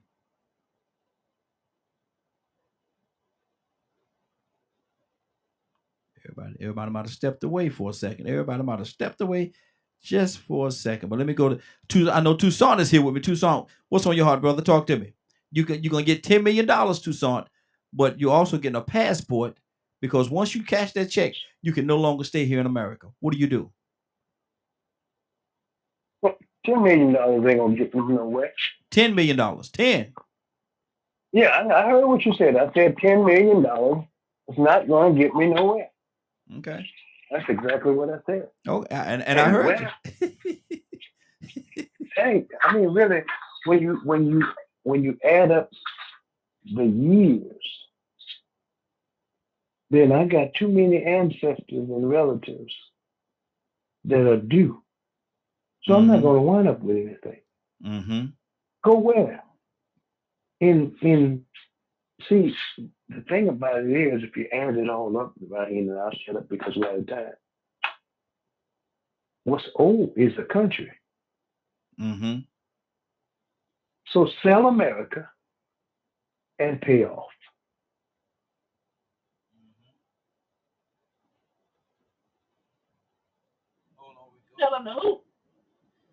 Okay, I had to put that number. I put the number in the chat box there. Okay. Toya, you about to say something?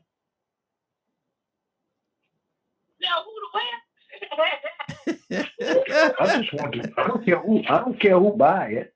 I'm just saying whatever it costs, let's have it. Mm-hmm. Mm-hmm. But Dollar gonna make somebody mad with that one right there, boy. We're gonna produce it in America, and we can do that. That's feasible. Mm-hmm. They keep acting like it's not feasible, but yes, it is. We got to get back to producing something, and we can produce something and make a profit, and we don't have to make people slaves to do it. We're just being greedy in America right now, and that's why we're going to crumble. Mm-hmm. But that can be done, and it can be paid, but that would be too simple. Mm-hmm. That would be too much like right to make that happen. But you're absolutely right. And again, we don't have to wait for them. Mm-hmm. We have constitutional rights right now to pull our money together and let's buy a manufacturing company. Let's buy what it takes to get it rolling, that we know is something that is a necessity, and commit to it. We do it for Apple. Mm-hmm. We do it for Chrysler, Benz. Mm-hmm. So we really don't have to wait on anyone. We just got to act like a Nike and just do it. Yeah. That's good. That's good. This imaginary ghost that's holding us back is gone, y'all. Let's put our money together. What's up? Mm-hmm. Look, watch this.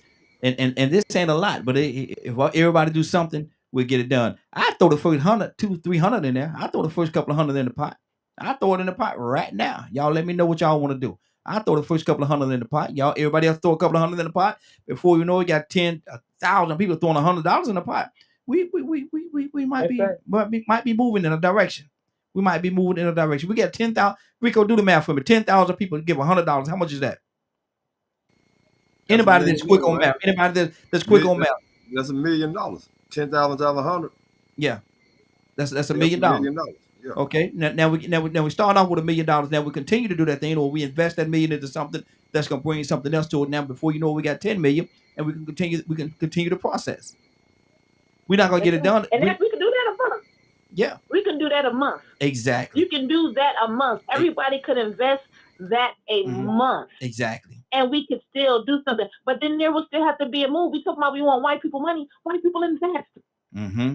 Mm-hmm. We have to invest in. We have to now make homes and pay our own rent. Yep. And when we pay rent, we're paying ourselves. We don't get the house and then don't want to do nothing, don't want to pay for nothing no more. That's not the goal. We got to make it go around. So it's going to be an effort that has to go with that. Now, if we were to say, and that's absolutely true, it's going to take an effort. It's definitely going to take an effort. But if we put it out there, just say, and we're about to get out of here. It's 10:13. We got to go. But if we say everybody that's on here, that's a part of this broadcast right now, and other people that's going to come on in the future, we say, look here, we need you to donate $100 a month. That's $25 a week. $100 a month, $25 a week, and we do an outreach and let people that's listening do the same thing. How long would it take us to get there? 58 countries, y'all. How long is it gonna take us to get there? $100 a month, $25 a week. How many people would be willing? Yeah, that's the thing. That's the thing. There's a lot of other factors though that deals with that commitment too, Raheem. Yeah. There's a lot of other factors that deals with that commitment because so many people have not done right, don't do right, and it's a trust issue. This is a project that needs to be, sat down, analyzed, paperwork needs to be in place, people's names need to be on, need to be submitted. We need to have a bank that it's going to. Nobody can draw it out. You know what I'm saying? Yeah, Because there's too many variables that are going to allow people to not trust the system. But if we put our heads together, put people in place. Yep. And see, and in order to even start something like that, we got to have all those. How to say the I's got to be dotted and the T's got to be crossed. All that got to be done before anybody even send a dime. All that stuff got to be taken care of. But how many people are willing to, once all that stuff is done, just in the mind of thinking, all that's done, we know who's gonna be over there. We know where the money's gonna go. We know how it's gonna be kept. We know we can't be taken out unless all of us come together as a collective unit and say we're gonna use this money toward this right here. All that stuff is done. All the I's are dotted and the T's are crossed. How many people you think will really be willing to do something like that? That's a heck of a question. I think a lot of people would, depending on if the blueprint was right. If you got the right blueprint, you know what I'm saying, a business plan, a model, to get them some type of vision of what to see, they probably would. I mean, y'all get a chance, y'all look up this man Farouk, F-A-R-U-K Hunter. Put in the thing so I can put it on the screen. He's starting his own community on the border of China and Kazakhstan. Now he has a community in Atlanta too. He's from Tuskegee, Alabama, and I've seen this process, and just seeing this with my own eyes, I'm like, man, I'm real live watching a man from Tuskegee go to Atlanta, buy land, and make his own community, and then decide, you know what, man, I'm tired of dealing with America. I want to become my own country and move and get land with the help of Kazakhstan and China, right down the border where he's trading, and here he's about to become a producer along with the people in his community and producing resources and getting access to resources. So, I mean, man, it's about having that mindset and even knowing how to get to that point, how important it is, and then passing that message along. It can happen. It definitely can happen, but you got to have people on the same page. Exactly.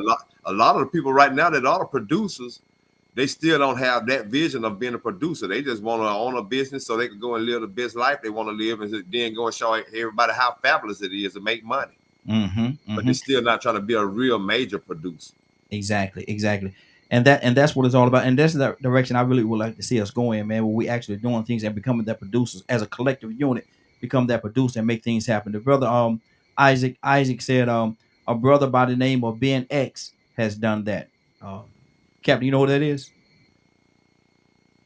Yeah, that's our brother in the nation, Brother Ben X. He has gone around the country as a young He's gone around the young man that got people to buy into giving up their land or selling and getting up their land to cultivate farmland and build communities on the land. Many of our people have land that they have inherited, but they have not done nothing with it. They see and recognize him being an honest person, and they don't mind giving that land to him so he could develop it and cultivate it, that you could build on it communities as well as farming.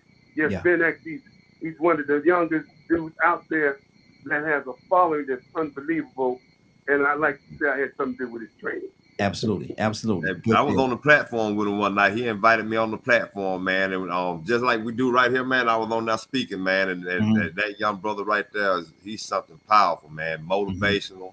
I mean, he, to me, I told him he motivated me more than I motivated him, and he was giving me a lot of, I'm gonna say praise. But I was telling him, I'm like, bro, you young man, you got me motivated. So I mean, yeah, that's a powerful young brother being X. That's another one. Absolutely.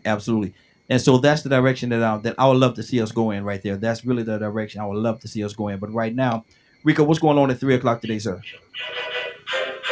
If you missed today's broadcast and would like to see or hear the rebroadcast in its entirety, you can tune in at 3 p.m. Eastern Standard Time on www.dkmmediagroup.com.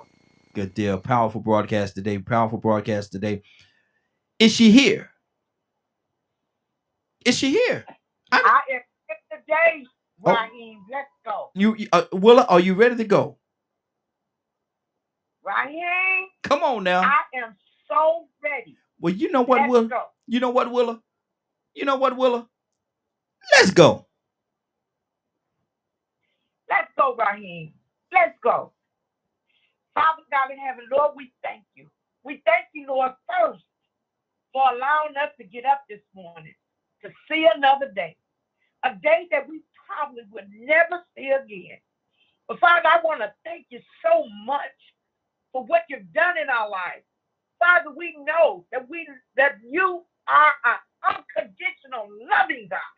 And we thank you for that, Lord. Father, we thank you for what you do in our lives, how you provide for us each and every day, oh Lord. Father, we thank you that you give us the mindset to help one another, Lord. Father, you said it in your word that if we love you, then we must love your people. I thank you, Lord, for that. I thank you, Lord, for providing your word to heal us, Lord, to guide us, give us wisdom and understanding and showing us your ways. Father, thank you for the Holy Spirit dwelling in our lives. I'm asking you to touch each and every last one that's on this line, Lord. I'm asking you, Lord, to answer their prayers in Jesus' name. Father, we believe and trust you and trust no man. Thank you, Lord, for what you do. Father, we give you the honor, the glory, and the praise. Touch Raheem and his family and DKM Radio. Thank you, Lord, for keeping it successful. In Jesus' name, amen, amen, and amen. Thank you, Lord. Hallelujah, and glory to God. Yes, yes, yes. It's been a great broadcast, y'all. It's been a great broadcast. I definitely enjoyed what we talked about, and we have to grow. We have to grow. We have to grow. We could talk about these situations. We could talk about them all day, but unless or until we come together collectively and do what we have to do, we can be the example for somebody else. Now, imagine if we come together and we do it, and then there's another group over here. They do the same thing. Then there's another group over here to do the same thing. Man, that's gonna help everybody. That could help everybody as a whole. So we have to make a difference. We have to make a difference. We have to be that difference. Anybody have anything they want to say before we get out of here? Good deal. Good deal. It's been a great broadcast, man. It's 10:21. Y'all owe me for 14. Y'all owe me for 17 minutes. Yeah, we went 17 minutes over today. But yes, we're here every day. For the people that's just tuning in, we're here every day, Monday through Friday, from 7 o'clock until 10 o'clock Eastern Standard Time every day. 7 o'clock to 10 o'clock a.m. Eastern Standard Time every day, Monday through Friday. So make sure you come back and hang out with us, call in, be a part of the broadcast. We certainly would love to have you. Now, it's 10:21. I want to thank everybody for joining us. And more than that, I want to thank you for allowing DKM Media Group and Associates and the Morning Glow for being a part of your day. It is now 10:21. You're about to exit the Morning Glow. But before you go, I want you to do me two favors, if you will. One, I want you to continue to pray for us because we're certainly praying for each and every one of you. Number two, why this is real simple. I want you to go out there, find somebody, and give them a hug because you never know. It could be the only hug that they get, or it could very well be their last. Love you, and ain't nothing you could do about it. Have a great day and a better tomorrow. Now we shine some of this light on you from the Morning Glow. Take it out there into this wicked and cruel world that we live in and let your light so shine. If you get an opportunity, give somebody some love. You just might find some love in return. Won't that be a beautiful thing? Have a great day. And please, please, please be blessed. See you tomorrow. If God say the same, take care of each other. Love you.